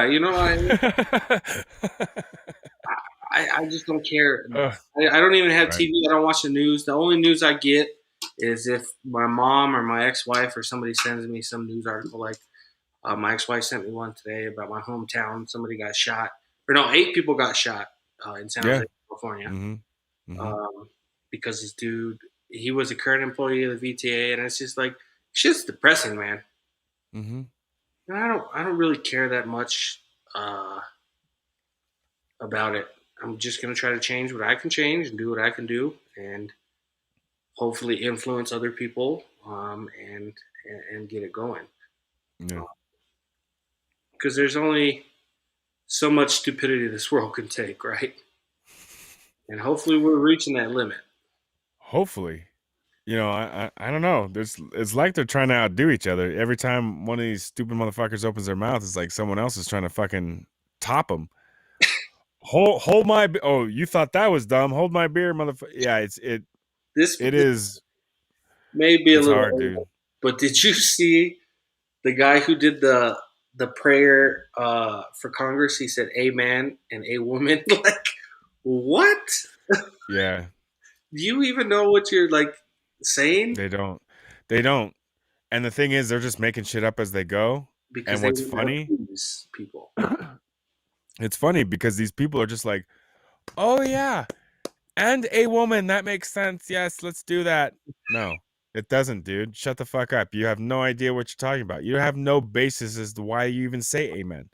It has nothing to do with masculinity or femininity. It's, what is it, Greek? Doesn't it come from the Greek, the original Greek or some shit? Point being, it has nothing to do with dicks and pussies. That's It's what it in is. agreements. You're in Yeah. agreement, Mm-hmm. and it's like you think it's gender. It's something has to do with gender because at the end of something we say, "Amen." Like, yeah, man. Like, no, that's not what we're saying. No. Yeah, it's a bizarre time that we live in, my friend. It is definitely. It's getting weirder, but hopefully we're reaching that limit, man. And I hope Donald Trump runs in 2024 and brings it back. This time with the new vice president because Pence completely turned his back on him. I could see that. I could see him doing that if he came back having a completely different. The Florida governor, the DeSantis? the Santos guy, yeah. Mm-hmm. So that would be cool. Not DeSantis. You tried to Hispanicize him. It's more Italian. I'm a Wiener Schnitzel. My dad is a scratchback. All right. You're what? My dad's a scratchback. He didn't swim across the river. He went under the fence. Under the fence. That's That's horrible. Right. Yeah. Oh no, I'm fully versed with all that fun stuff. California fun stuff. That's hysterical. And just for the people tuning in late, do you want to do a little disclaimer? You just want white people hunting you down, ugly Karens hunting you down for making a racial joke. All right, guys. If you are late, I am Mexican, so there you go. Half Mexican and half white. Yeah. So he's a Mexican with red hair. Yeah, which is weird. Yeah. Well, it's only fitting. You're not normal, so. I'm fully retarded. Well, I'll tell you what. This was fun, dude. This was real fun. We have to do this again. Yeah, absolutely. Definitely do this again. We're just about 8 minutes shy of 3 hours. And so what I'm going to do is I'm just sort of bring it back, and then I'm going to toss it over to you for just a little something you might want to leave the people who have stuck with us for 3 hours with for posterity. And then, we'll wrap it up with a little thank you, and then we'll do our thing. I'm just kind of rambling because I'm starting to fade myself. But thank you guys, everybody who's watching. I really appreciate it. For those who saw the tweet that went out earlier, tonight was kind of rolled into a Stackup.org sort of fundraiser, as well as having a live interview with my friend here, Chris, who is a Army veteran, talking about geeky shit and hanging out, and two warriors just having a little conversation. But if you go to Twitch right now, I'm simulcasting, whatever, streaming to both Twitch and YouTube. So if you go to Twitch, scroll down a little bit, look for me, 97 Bravo. If you scroll down a little bit, stackup.org, there's a thing, go check them out. If you feel so inclined, go ahead and donate. I got a $500 sort of goal to help them bring awareness to veteran suicides and veteran suicide prevention. So if you could do that, that would be outstanding. Like, follow, subscribe, share, do all that fun stuff. And then on YouTube, you know what the deal. No one's new to YouTube. Everyone knows what to do on YouTube. If you could do that, share that stuff out. And Chris, my friend Chris, leave us with some words of wisdom that only Chris could give us. Sorry, I put you on the spot like that. Put me on the spot there. So I do want you guys to go ahead and do look up stackedup.org. That's a great organization. Let's help Bravo here get to his goal of 500. And RC, I do want to thank you for being on the whole time. I did see your message that you got accepted into the VA, some kind of program with the Veterans Memorial Hospital. So congratulations on that. And just like and subscribe to my man's YouTube channel here. I'm sure I'll be on later. Maybe have some more talking points, maybe some more conspiracy theories. I don't nerd out that much on Star Wars, but Maybe. We'll see. Well, we're bringing it all together with this one because, the convergence is pretty much everything from reality. So everything from what we were just talking about tonight and politics and religion and all kinds of stuff in our real world, shit we do for work. And then the escapism value, the how those two things merge and, what's going on. So, this is RC from the NYC. Yes. Congratulations on that. That's a big step up. We do need Yes, indeed. some mental health providers here for the veterans, ones that care, ones that actually want to be there, and it's not just a job and not just something else to do. Somebody that actually cares. So it's good to see. Yes, that's it. It is, and it is outstanding. One thing that I didn't do, and let me do this real quick while I still got you on, is I am going to put a link in the chat to, which is something, of course, not doing this all that often, and of course, I don't have a producer or someone who's helping me in the background, a moderator or whatever.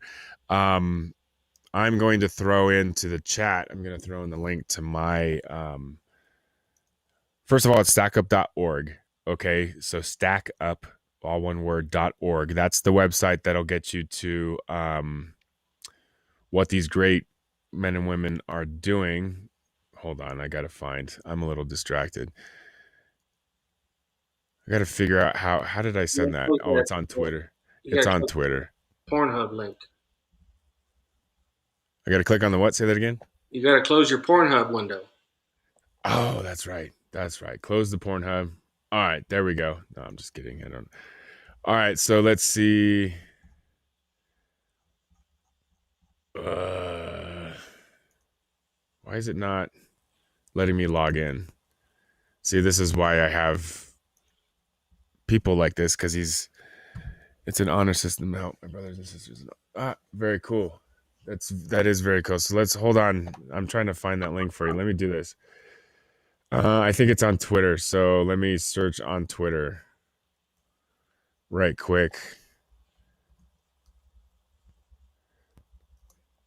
And then stack up.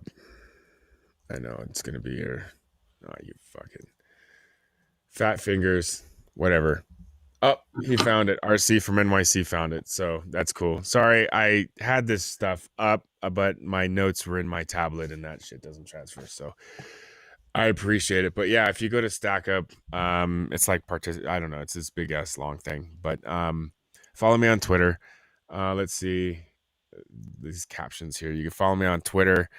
97 Bravo. It's spelled out just like this. This is my live interview. These are the captions I didn't get to use.